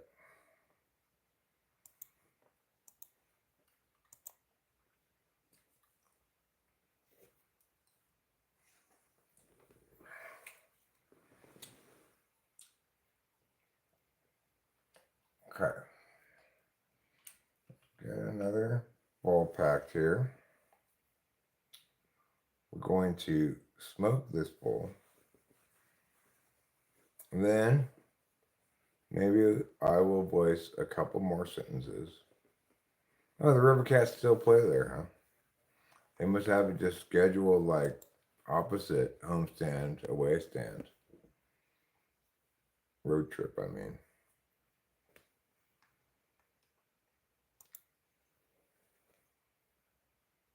Trump sent troops into D.C. For what reason?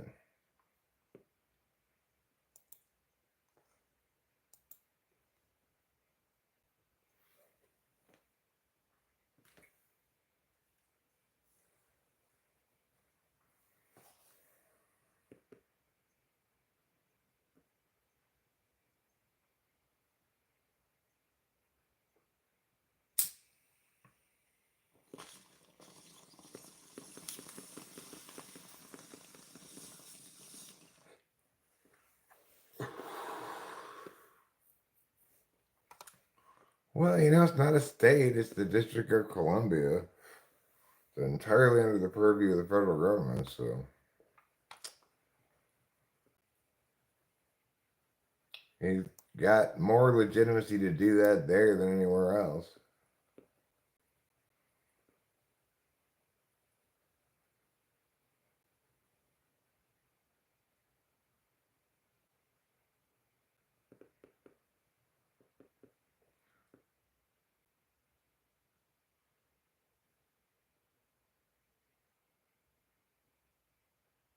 Well, look, he's not going to be president forever. And obviously, one of Trump's biggest problems is he does not understand that the job of president means representing all the people of the country with equal regard, regardless of whether they voted for you or, trying to demonize half the population is not a way to be a good president.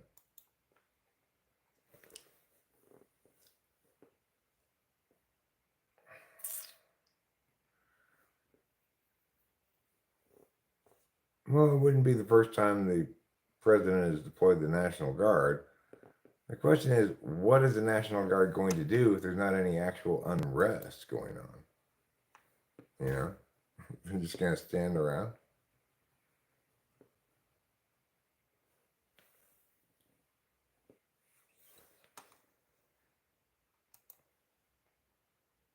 Feel dumb.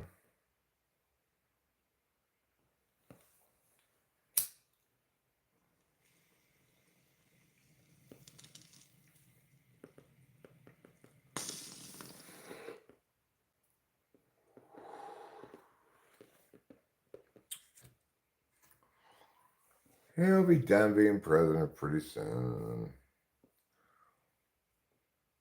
The good thing about having a president who does not engage in any meaningful legislative discourse, doesn't want to work with the legislature at all, is that whatever random shit he autocratically decrees can just as easily be autocratically undecreed.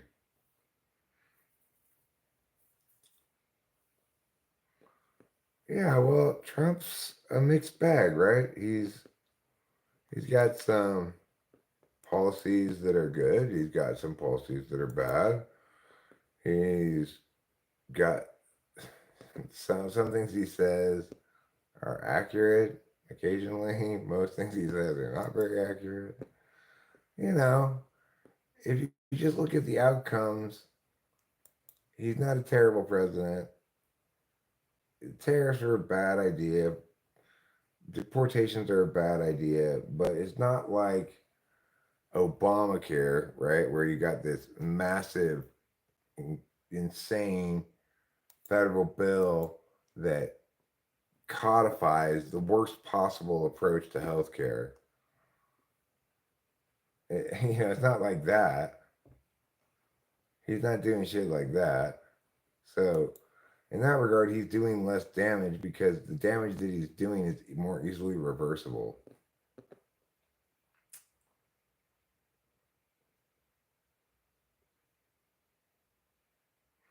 And sometimes it takes a great excess of stupidity to open the door for intelligence to have a turn, you know?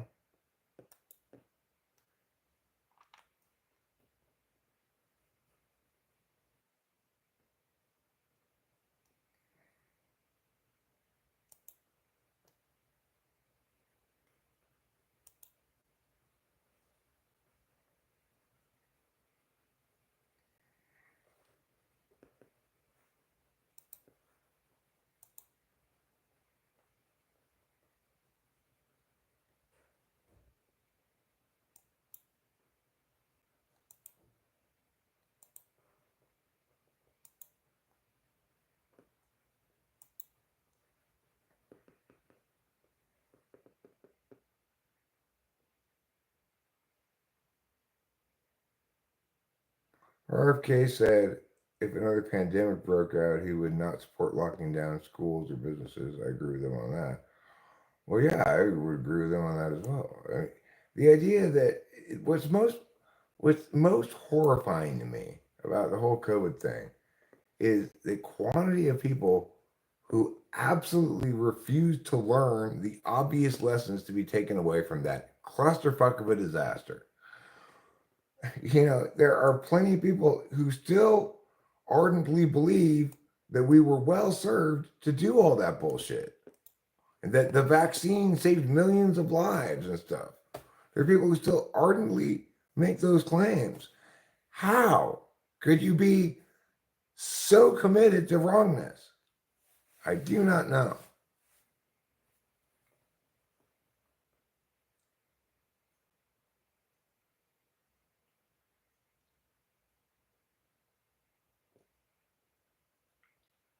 I do know. They're just using their FI to decide things.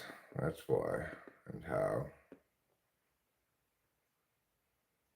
Not that complicated, really.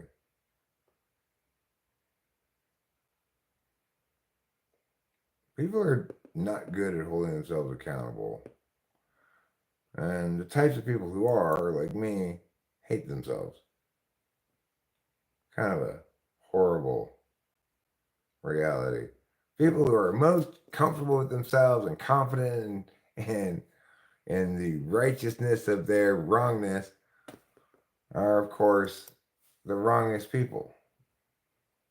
At least reflective, at least capable of evaluating shit, you know?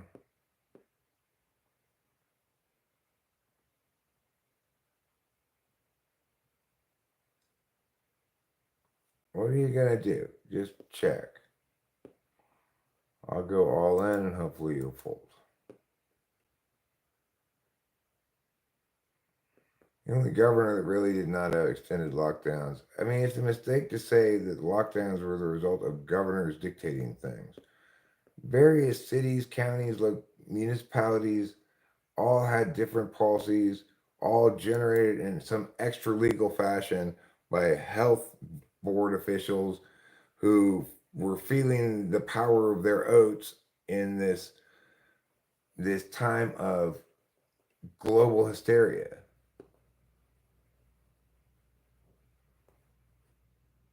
Like Mariposa County didn't have lockdowns require masks. We weren't living here at the time, but it was a very sane county. Regardless of what the governor said, Mariposa County did things their way.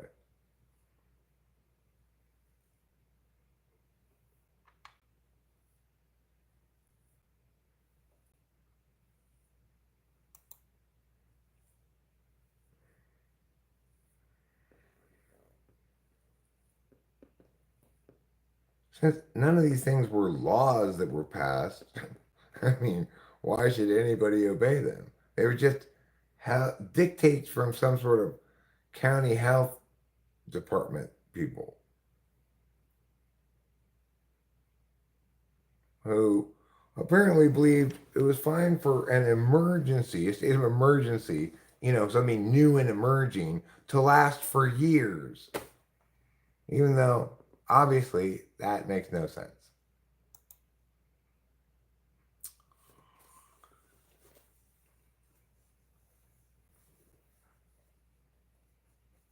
But, nobody wanted to listen to Eric. Even though I was right and I explained it all. I feel a lot more confident about the future too, the Sherwinator. And I appreciate your vote of confidence there. Was that going to happen? Well, I mean, I am moving forward on things that need to happen first. Like I have another dentist appointment on Friday. I'm going to get my teeth fixed. And that'll go a long way to a lot of things, really. Let me get a job and then,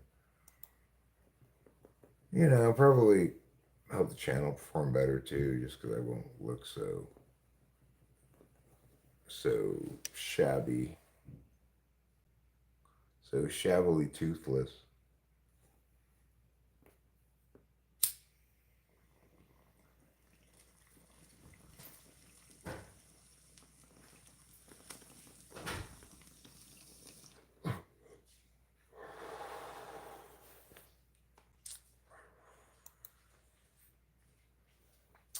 It would be fine that everybody was blindingly, punishingly wrong if they just acknowledged it now so that we could say, all right, next time, remember, we're going to focus on what matters.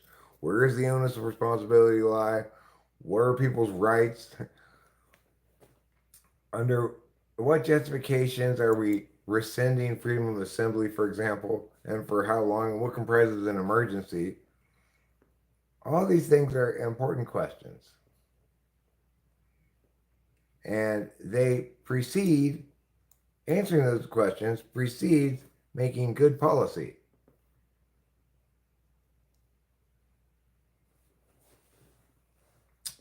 Dennis can prescribe me some anti-dentist anxiety medication.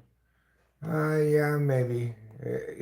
I'm going to ask him how he plans to do anesthesia, sedation, etc. Because I don't want any nitrous oxide. He may suggest that, he may be like, well, we're going to give you this, and this, and it might even include a benzo.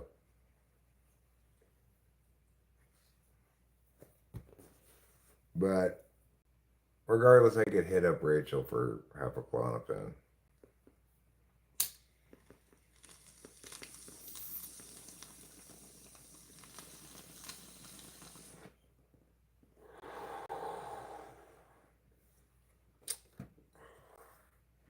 Still alive in this tournament. I'm number 7 out of 14 people. I believe I already made the money. Since we're no longer on hand for hand. I must have made the money and not noticed. But I'm not here to min cash, right? I'd like to win the whole tournament, ideally. That would be nice. Did I get a sunburn? It wasn't sunny. We were not see. There was a little bit part of the stadium that was still in sun when we got there. The game started at 7:05, and the section we were sitting in, there was no sun on us. Yeah, this is a real money tournament. I in fact, transferred $800 from the poker site to my bank account the other day because I won $800 in a tournament. The idea of poo when you can also can be get prescription drugs when you can. No, I gotcha. I feel you. Maybe I'll follow. Maybe I'll take. I'll do that. But um,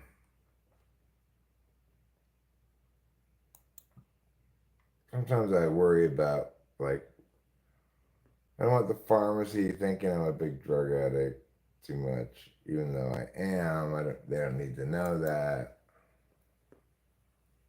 I'm not even a big drug addict. I'm just down for whatever, you know. Not anything, but I like a head change. I'm fond of changing my head. That's probably the best way to put it.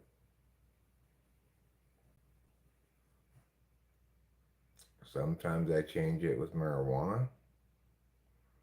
Sometimes with assorted pills. Sometimes with just a breath of fresh air.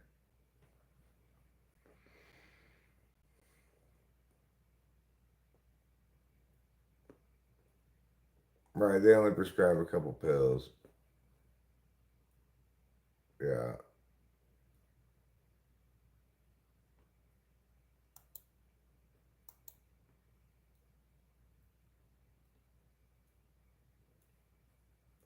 Don't think docs will prescribe if they thought your prescription history looks fishy.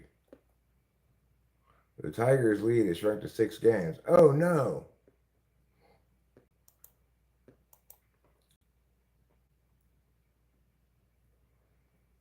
The Guardians have been playing 700 ball in their last 35 games or so. While the Athletics were just kicking it finally into full gear here. We've won our last 2 series, taken 2 out of 3 in the last 2 series. The Brewers have the best record in baseball. Good for them. The best change your head video out there is Captain Crack Sparrow, a dude on drugs trying to walk. Okay, I am intrigued. Color me intrigued.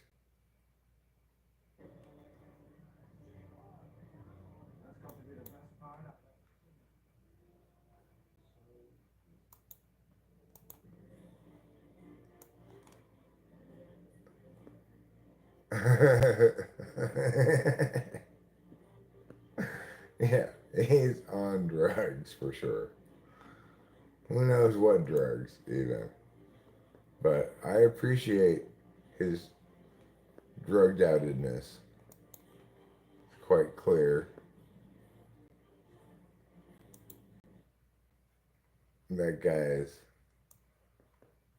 not feeling exactly like himself right there. I'm gonna pop out the chat. Yeah, pop out the chat. What you gonna do? I'm gonna pop out the chat. Don't forget to pop out the chat. I won't, Stu. I'm gonna pop out the chat.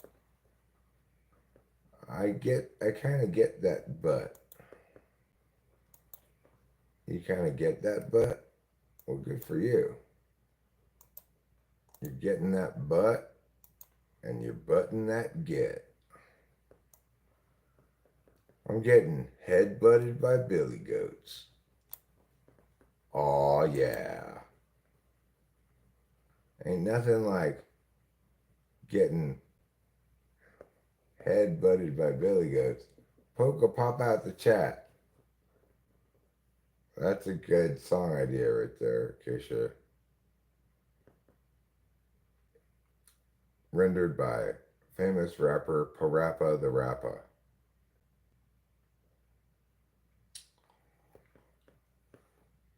Fold. 6 of 12 I am now. 6 of 12. Ace King, huh?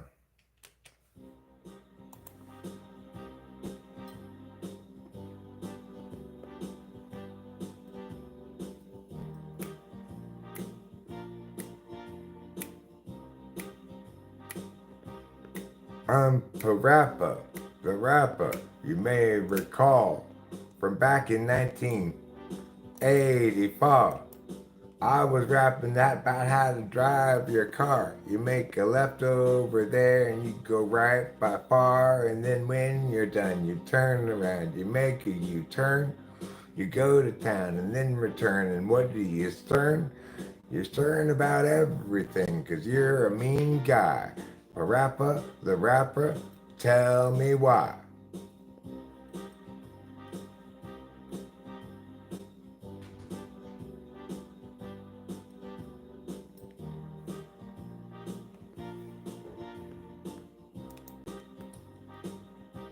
Well, if you thought rapping was a lot of fun, then rapping is the thing that you ought to have done. Instead of what you did, go karaokeing. Instead, you should have rapped. It's true. If you had been rapping the whole time along, then we would be singing a great rapping song. Instead, you're over there making stir fry, I guess. You got a wok and some noodles and some meat and some mess. Yeah, you do. No, I'm not lying this time. Let's bring in the strings. I agree. If you want to rap, you gotta have strings. If you don't have strings, then strings you gotta bring. Cause rapping requires not just the T you wanna beat, but also the strings underneath your feet. That's what you get that wah sound from. It's strings being strung by someone. I can imagine Eric walking into the presidency ceremony with a guitar in his hand. No, I'd say, I'm here. I'm Mr. President now. I'm the rappingest president you ever did now. I mean, no, or see, or hear, or want. I'm a rappingest president that you ever did got. So let's rap. First, I'll rap, and then you. It'll be your turn to rap. And then Sue, and Bob, and John, and Stu, everyone will wrap around me and you. I'm Eric, the rappingest president. Gee, ain't no other president can rap like me. I could rap up, down, or to the side. I could rap behind your head, and I could rap you in the thigh. Look out. Oh, watch out. You gotta be careful. Because I could wrap you in the arm, I could wrap you on the chin, I could wrap you in the chest, then I wrap you once again because I'm rapping. Is it true that mustard is the only acceptable condiment on a bologna sandwich? Thanks, Acacia.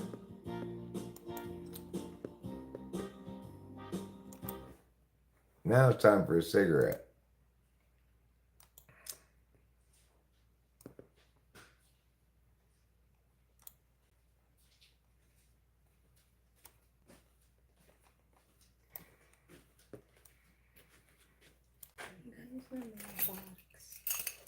All right, you go to the mailbox. I'm gonna go outside, smoke a cigarette, incidentally at the same time. So, would you like a flashlight? Oh, you got your phone. You want the big one? Yeah. Here you go. Thank you. You're welcome. Enjoy.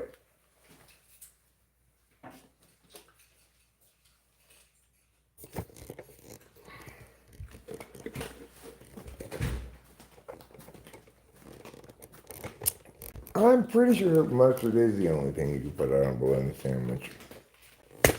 But I'm going to go out on a limb here and add also possibly peanut butter. I know it sounds weird, but it's actually pretty good. I went through a phase in middle school where when on those occasions I did bring my own lunch, which usually I bought lunch, but I want my mom to put peanut butter on my ham or bologna sandwiches. I'm rapping, I'm crapping, and flapping. It's a good point, Putty Cat.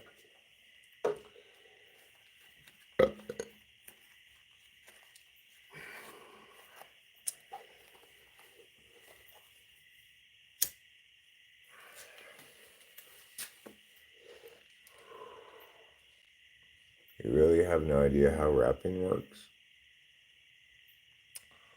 Well, it's like, first you basically say your name. Like, my name is Eric, and I am good. I can rap like you should. Like that. Is American cheese the only cheese for a bologna sandwich? No, I think you could put any kind of cheese on a bologna sandwich. I'm not that much of a bologna purist as you. All I know is that my bologna has a first name and a last name. If you're curious as to what they are, the first name is OSCAR, and the last name is, of course, MEYER.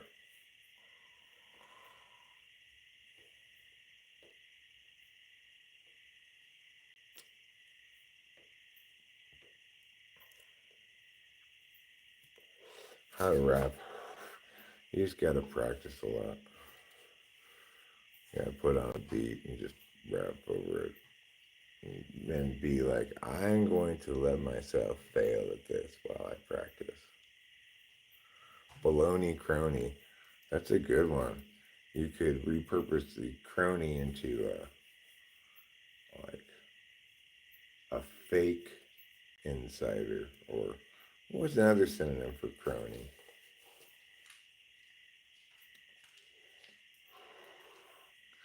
Henchman? You might go henchman.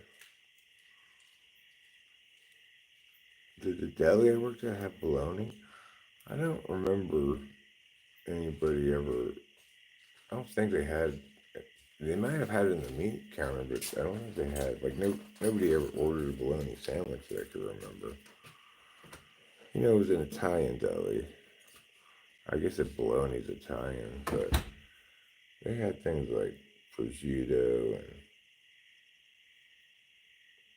capicola, or what it was called. That round one that's kind of orange looking.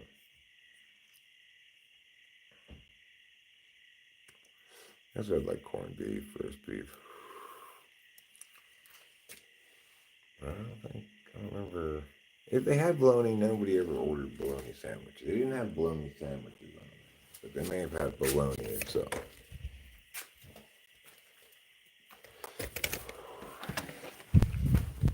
Who would order a bologna sandwich at a restaurant? It's like the least restauranty food ever. Oh, I didn't get back in time from break. I had to fold my queen jack.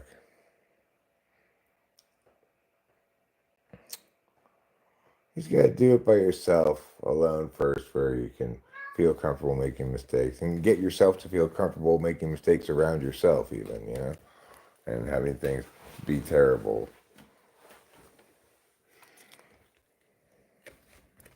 And then someday you realize, oh, I don't have to. It's like, this doesn't have to be good. It can just be pleasant or something. Bologna sandwich is a very un-restauranty food, but I don't know if it's the least restauranty food. I would say, like, cup of noodles is probably a less restauranty food than bologna sandwich, although they're equivalent. Like bag of sunflower seeds. Bag of unshelled sunflower seeds. Not a very restauranty dish. PB&J, not particularly restauranty. See, you can imagine how Cheetos being put into like a Taco Bell thing or something.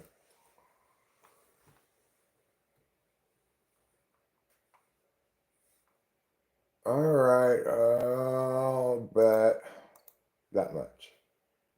You gonna call? I hope not. That'd be sad if he called. But you're never gonna see bag of unshelled sunflower seeds on the menu. I just get you like a bag of seeds they bought at the 7-Eleven and just, here you go. Here's your seeds. Some restaurants serve egg salad, but no restaurants should serve egg salad. Kind of old fashioned, but like you go to old fashioned diners, they might have egg salad sandwich. Delis, our deli didn't serve that. Do I think cognitive functions will ever be validated scientifically? Sure.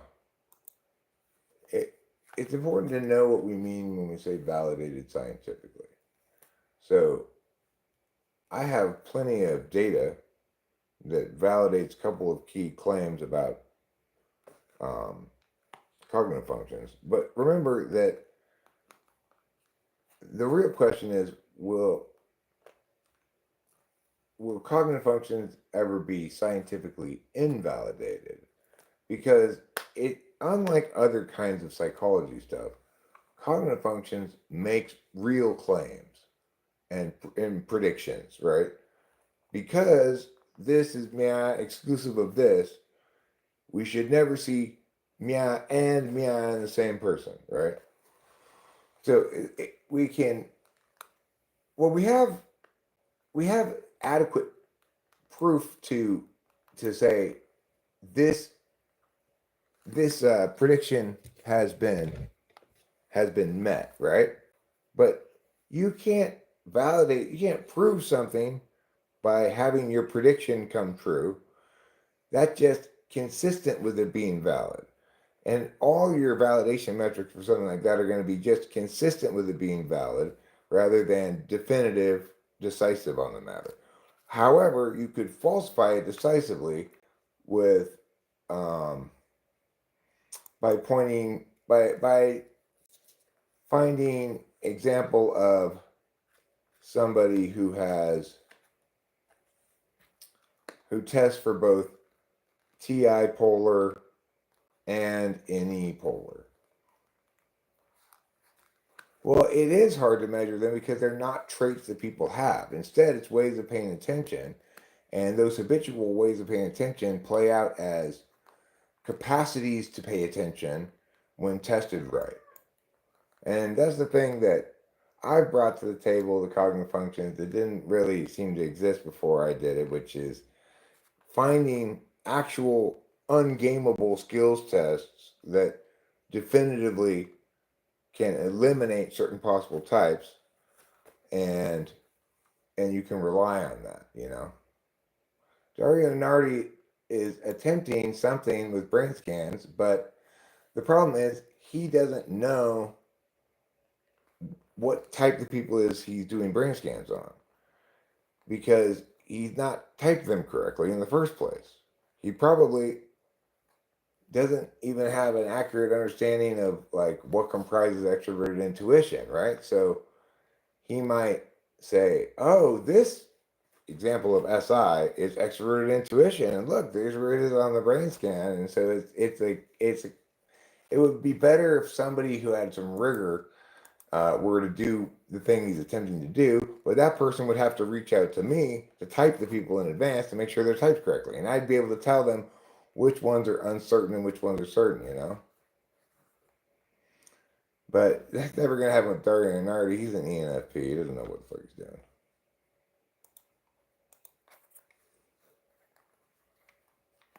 He doesn't understand that TI is a necessity, not a luxury, for being correct.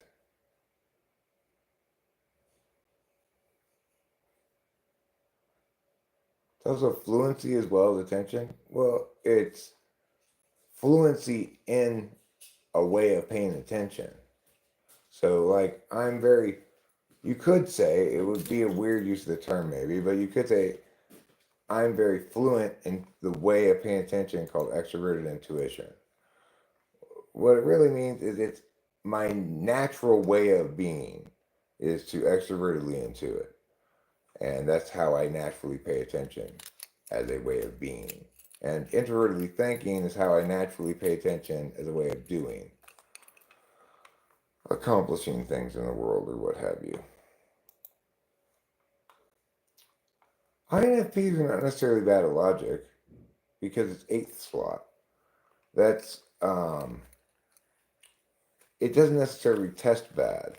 What it will always be is subservient to their FI. So they're not going to TI unless something that the FI value requires some TI, in which case they'll produce probably pretty good TI in that circumstance.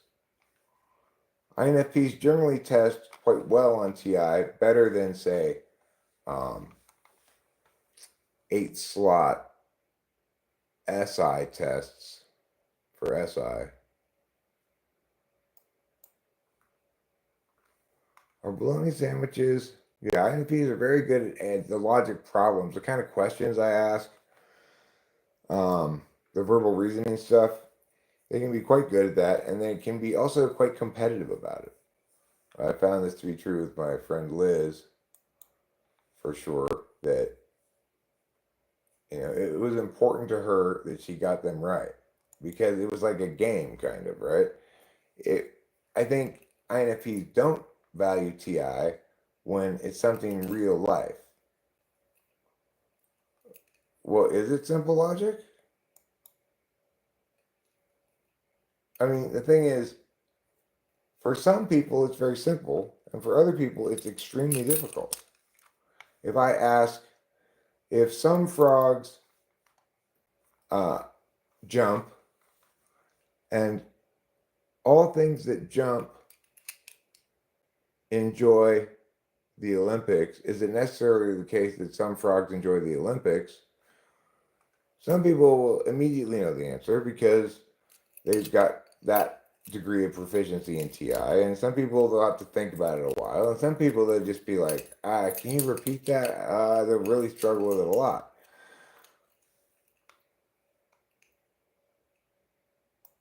When FI and INFPs is angered, they throw TE at you?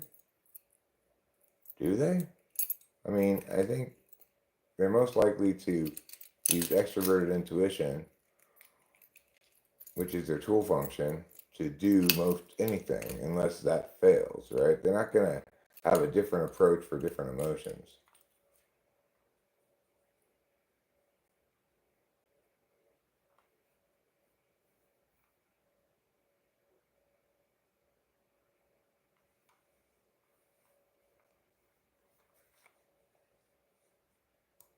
The thing is, it's always helpful to remember the handedness analogy, right?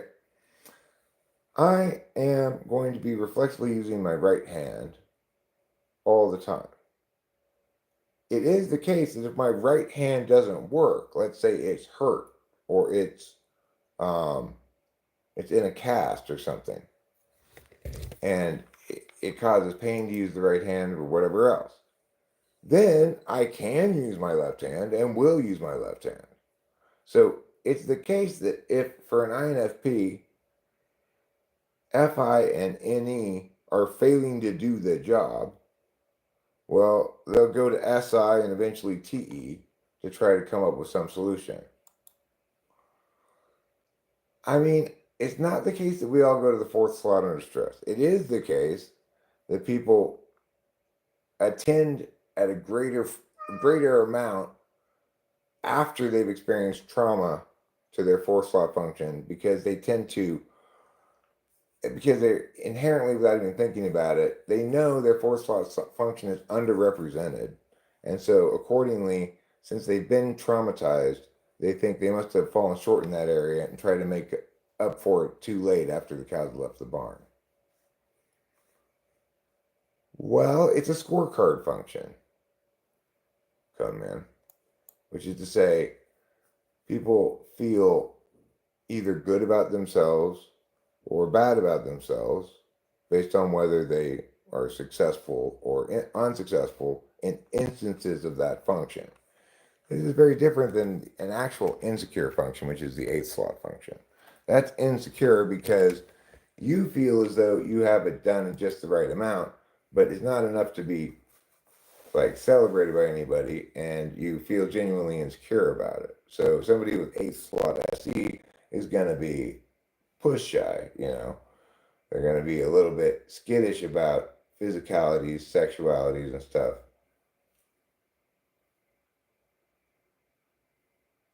No, it really doesn't. The only thing that varies, Cone Man, is intertype relations are sometimes different for um, judges than they are for perceivers. And that's actual judges, not with the J at the end, you know. So INFP is a judging type because they have a judging function first, but they have a P at the end, you know.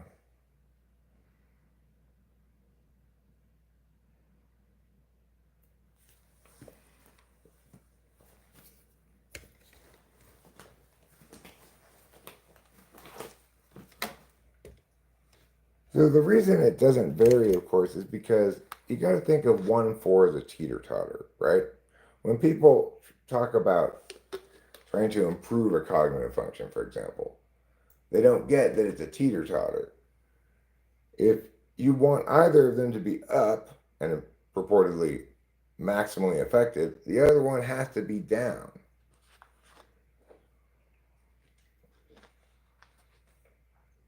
So it is the case that since your teeter-totter is always like this, 1-4, after a trauma has occurred, you try to balance it out more because you recognize that there's a deficit implicit there. But that's only in the response in a wound licking situation where you experienced trauma recently and you're licking your wounds. You're in that instance manifesting a less normal version of your type because you're over prioritizing your 4th slot function. But 3rd slot function acts more like brakes, okay? So whatever you're doing, if suddenly it's not validating on your 3rd slot function and you're getting minus points instead of positive points on your 3rd slot function, that's a quick stop, I gotta change course, this isn't working.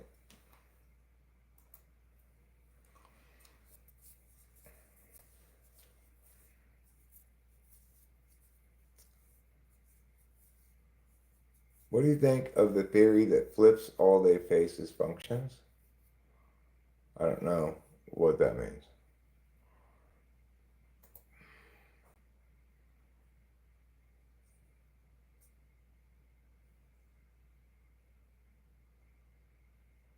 Well, I mean, 1 and 2 work together even more frequently than 1 and 3, but each of those can be done independently of the others.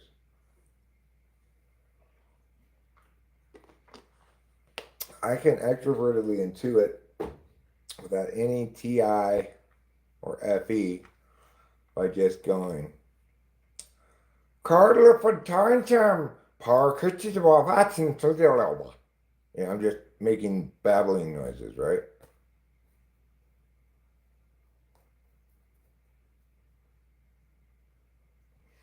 And that's just extroverted intuition. Or I could extrovertedly intuit just some poem, some consciousness poem that has actual words like, once there was a banana, and this banana knew more than the wisest men. Why? Because he knew the truth of nature. And nature is, I could just go carry on indefinitely with garbage like that, right? But that doesn't involve any TI or FE. I could do TI by itself as well, which is, of course, negationary. I need something to work off of. TI is an information getter. So if I'm asking you, what exactly do you mean when you say this word? That's me using TI by itself. If I'm using FE by itself, it's like, oh my gosh, Cone Man, it is so good to see you. It is just delightful to have you here contributing to this. And I think this conversation is really getting a lot of explaining done. And it's all thanks to you.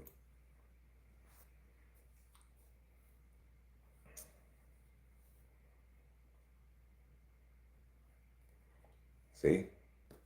I can do NE by itself, TI by itself, FE by itself. I can do SI by itself. I could sit here and recount for you the succession of events in the day in linear order in excruciating detail. Do TE. Well, I mean, TE requires me to solve an actual problem of some sort or attain an actual goal. I'd have to have a clear goal. I could do SI of TE. I could recount for you the way I did TE earlier, which was basically not TE even.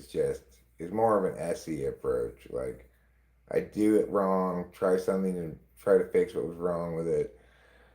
It's hard for me to give you an example of TE. That's not my conscious function. It's not super unconscious, but if you were to ask me,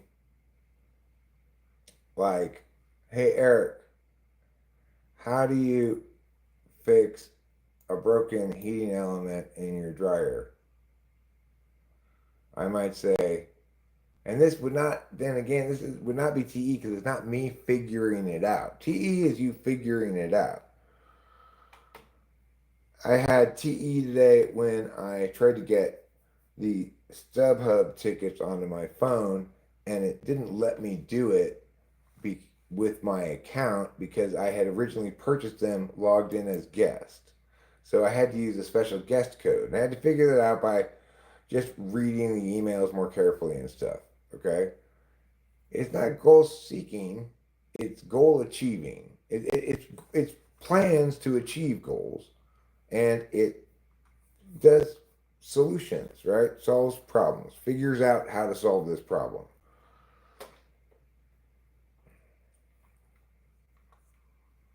TE business logic is a good summation for TE because with business logic, it's always about impacts, you know? It's always about outcomes, the bottom line. And it's about what works and what doesn't work, and not why, but how. So, accordingly, business logic is a good shorthand expression for part of what TE does. Because it cares about, you know, efficiencies, costs, outcomes, and interests. Like before anybody can TE anything, they have to know what they want to accomplish.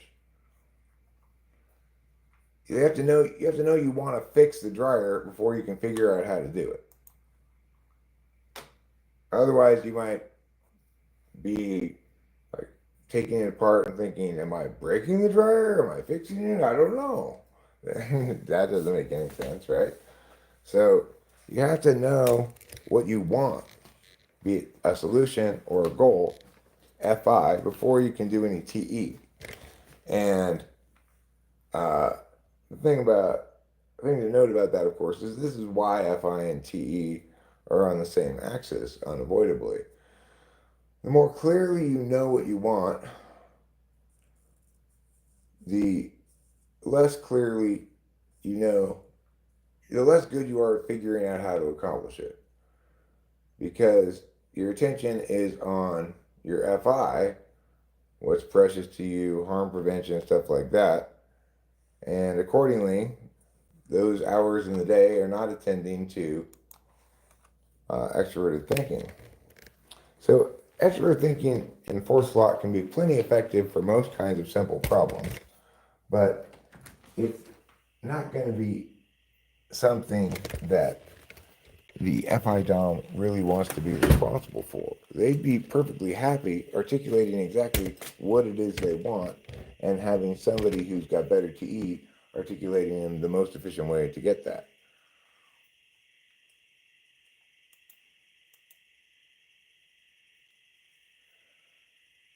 Oh, there's just 5 people left in this tournament. I'm doing pretty well.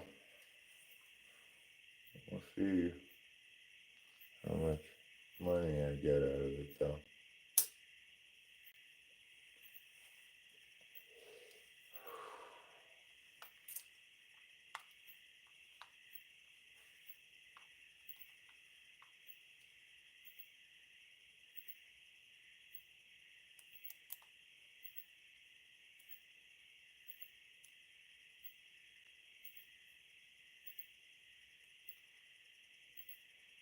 TE is also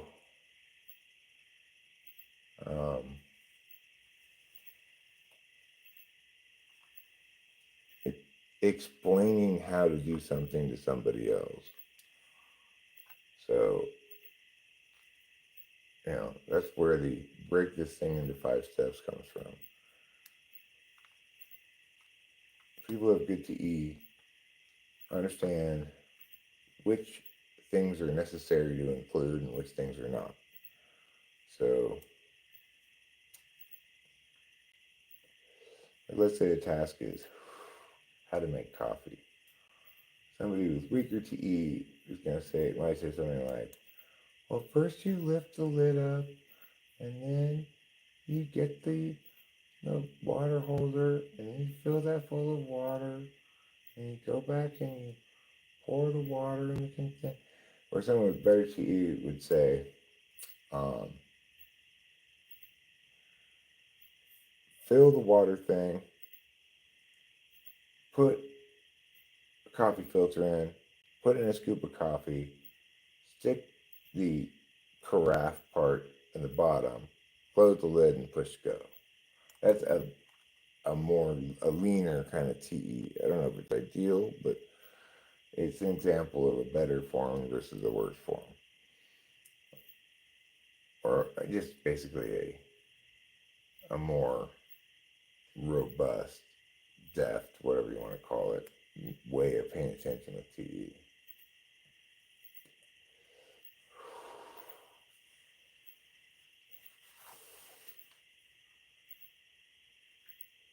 Then you got your NI and your SE. And they are at odds in the same way that TE and FI are at odds in that if you're very attentive to NI, you're waiting for the perfect timing on things in a physical sense, and accordingly not paying attention to pulling the trigger so much. And if you're paying attention to, he who hesitates is lost and always pulling the trigger, then you're not paying much attention to the NI reality of when the exact right time and moment to do that is. We're talking about something like hunting, something physical, right? The metaphysicalities,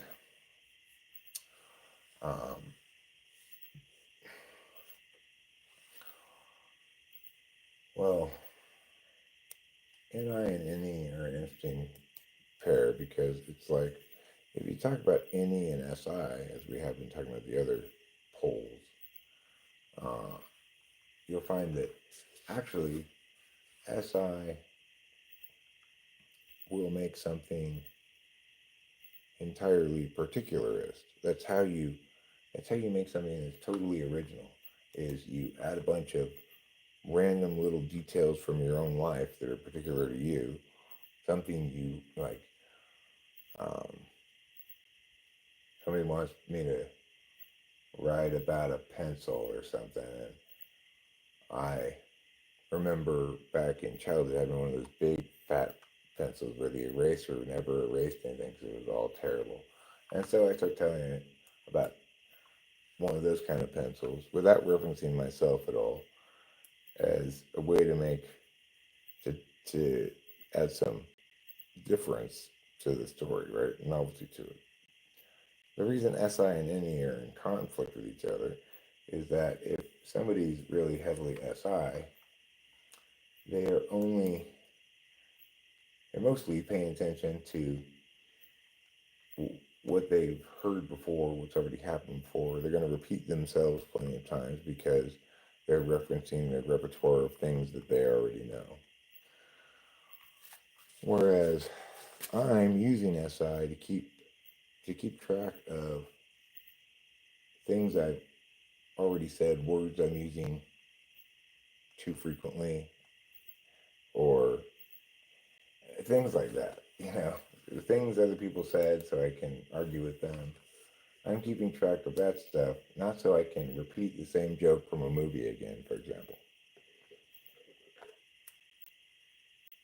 The values are in conflict because extroverted intuition values novelty.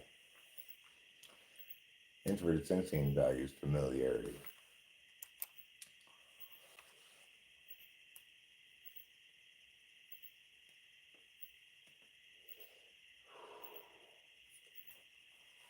Well, I'm in fourth place out of 4 people, but I still have 9.5 big blinds left, so,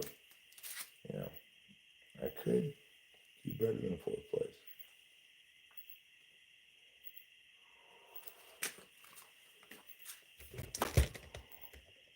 It'd be nice if I did do better than fourth place.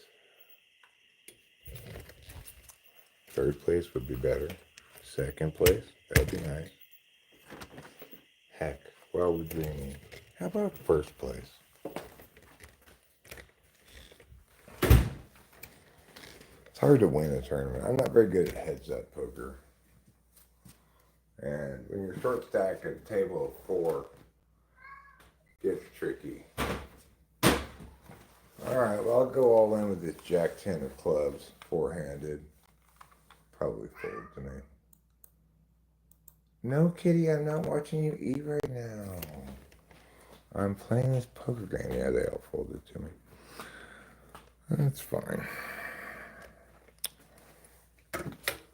I don't mind taking down those blinds there.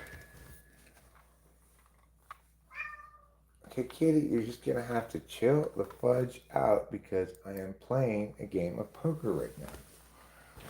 There are 4 people left in the tournament. I'm in 4th place. Now is not the time to come watch you eat. I've got 10.1 big blinds. The big stack has 27.2, so it's like it's not a huge spread between the biggest and smallest stacks. It's anybody's game still. If you ask me. What is this? Oh, it's the water company? Well, what do they want? Why do they send us such a big thing?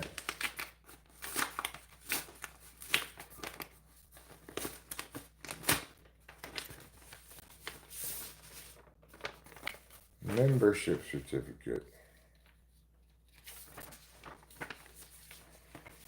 Okay.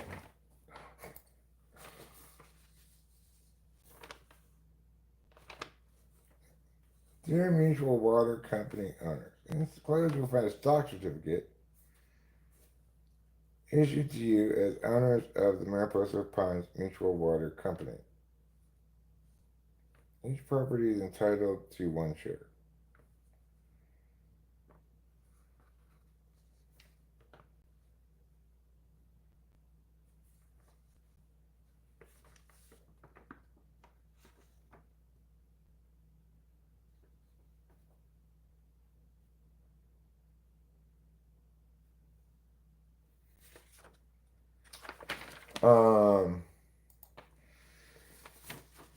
This is boring.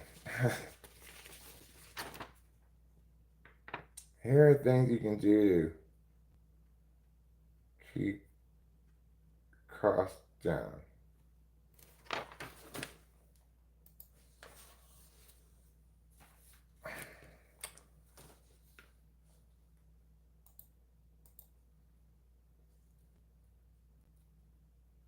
Call me. No, he didn't call me.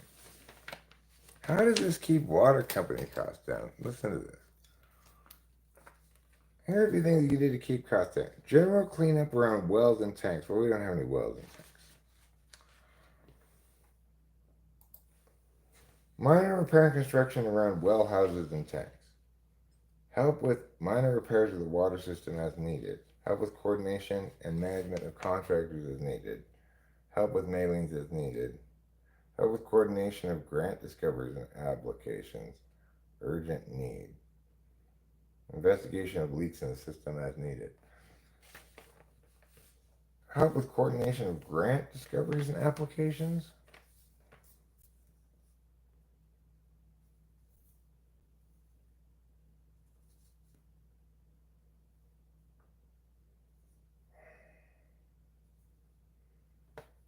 Okay, well. Oh, I see what they're saying. General cleanup around wells and tanks. Includes weed eating, raking, burning, and disposal of waste. I could do. They mean around the tanks up on the hill. That's what they mean.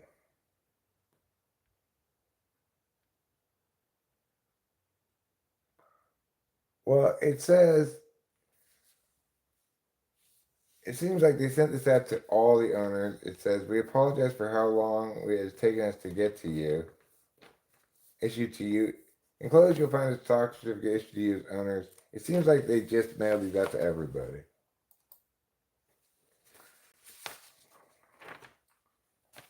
Here's the, yeah. Do I drink a ton of tea? Not really. I drink iced tea. This is an Arnold Palmer. I got it in and out on the way back from the baseball game.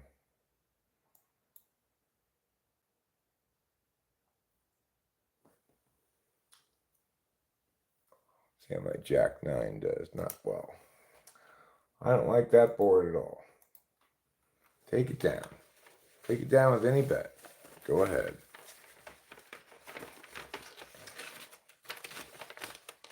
Alright, so I could go help with something.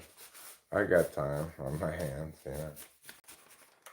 I could go take my electric mower up there, I guess. I have to bring a long extension cord. Maybe there's an electrical outlet up there.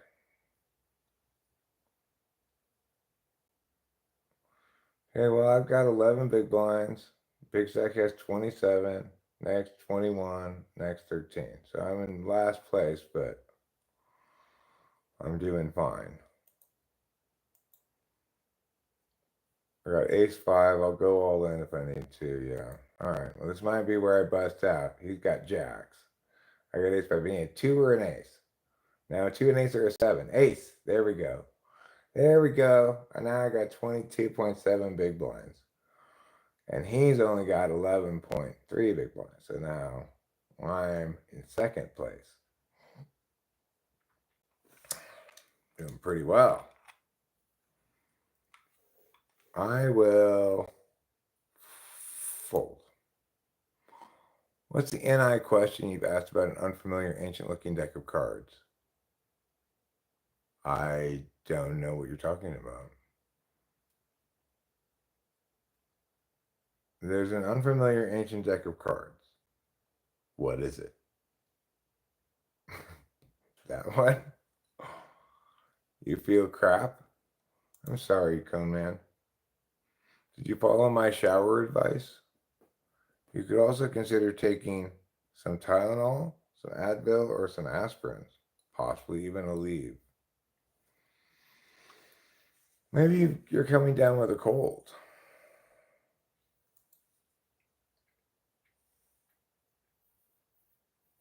I think you made this question up, Acacia, and have somehow attributed it to me.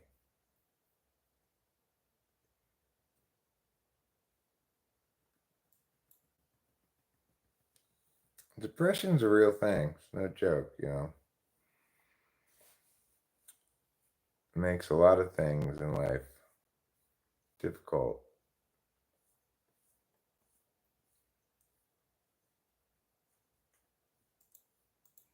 Makes you lose joy and stuff. Don't be straight fibbing. Who are you talking to, Acacia?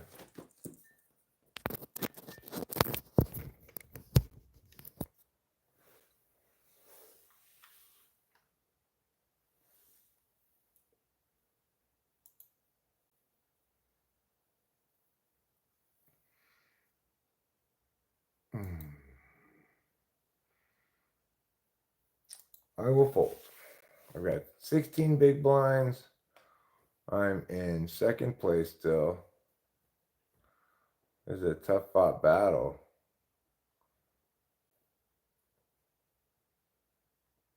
We're at level 25 already.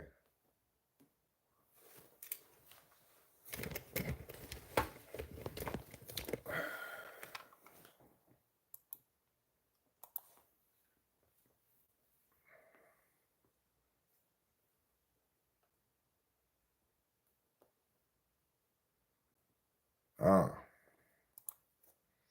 I see. My sixes versus king, queen. He banks the king. Give me a 6.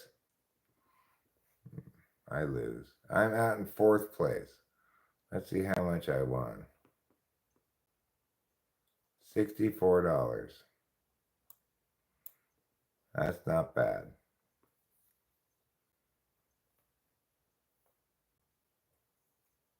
I won 6 times my entry fee. It's not too bad.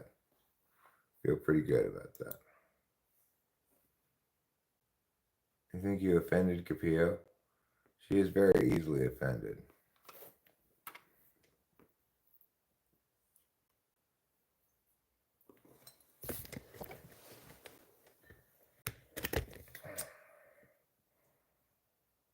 Thanks, darling. Thank you.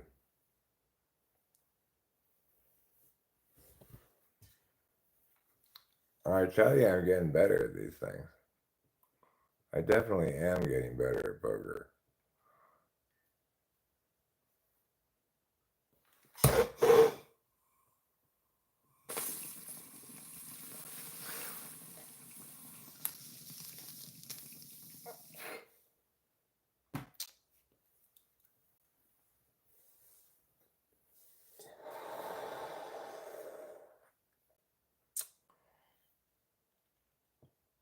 Okay.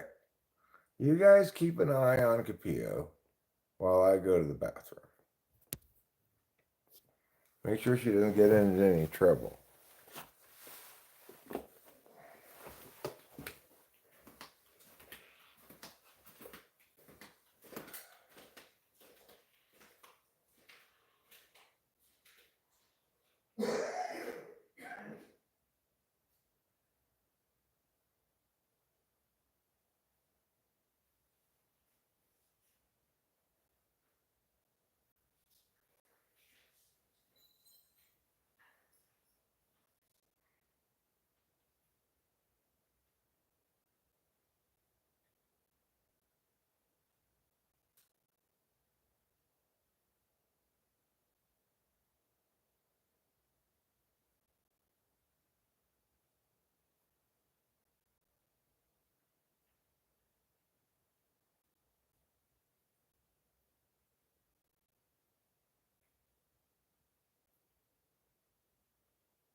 Okay, I'm back.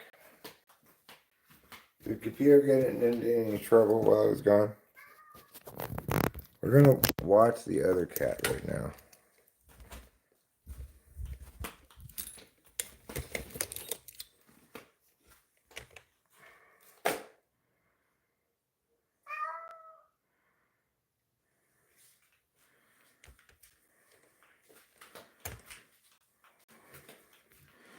Okay, here we go.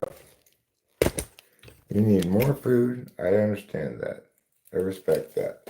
We'll get you more food.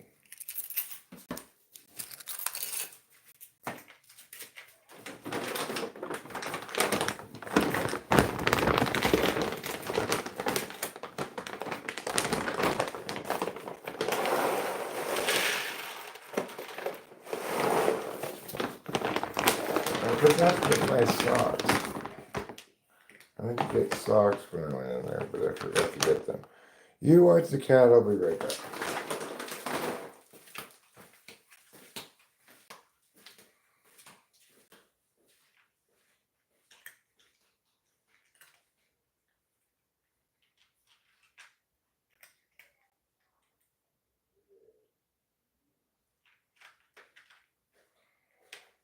What's that? Yep. Don't worry, I'm back. Better than ever. So I don't know if Rachel wants to eat this yogurt or if she just opened it and left it on the counter for good luck.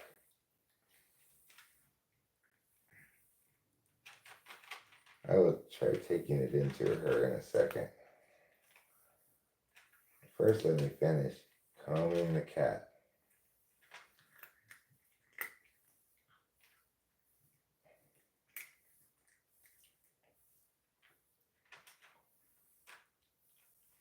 Yes, you're very combably fresh. Look at all this hair. Crazy.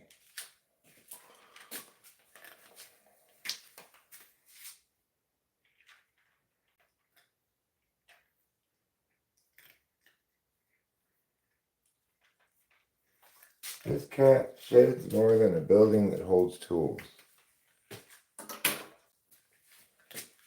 Get it? Because that's a shed. Oh yeah, I'll bring it into you, Rachel, right now. Let me just put these socks on.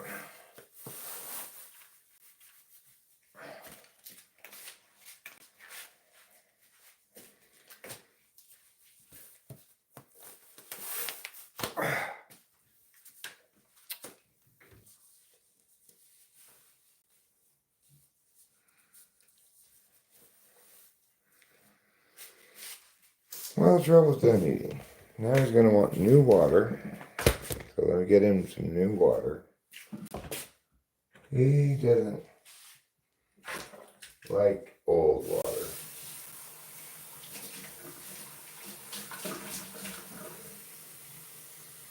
Here you go. Here's some exciting new water for you. Now let's go take this to Rachel.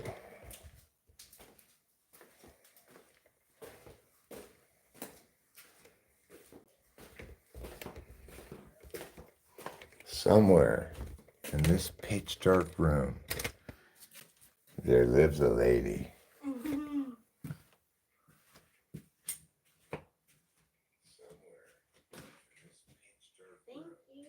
You're welcome. I love you. I love you too.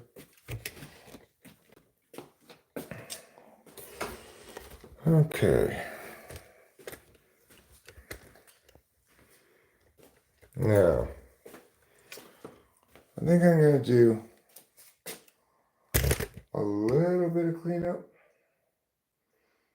Well, maybe not right this second. Let me put these away. I'm kind of feeling like I'm going to end the live stream. I think it's time to do that. So that's what I'm going to do. I'm not going to bed right now. I'll probably try to get an afternoon nap in after the typing sessions I have today at noon and 1. So until later, I love you all. I'll see you later. Don't forget to eat plenty of cheese.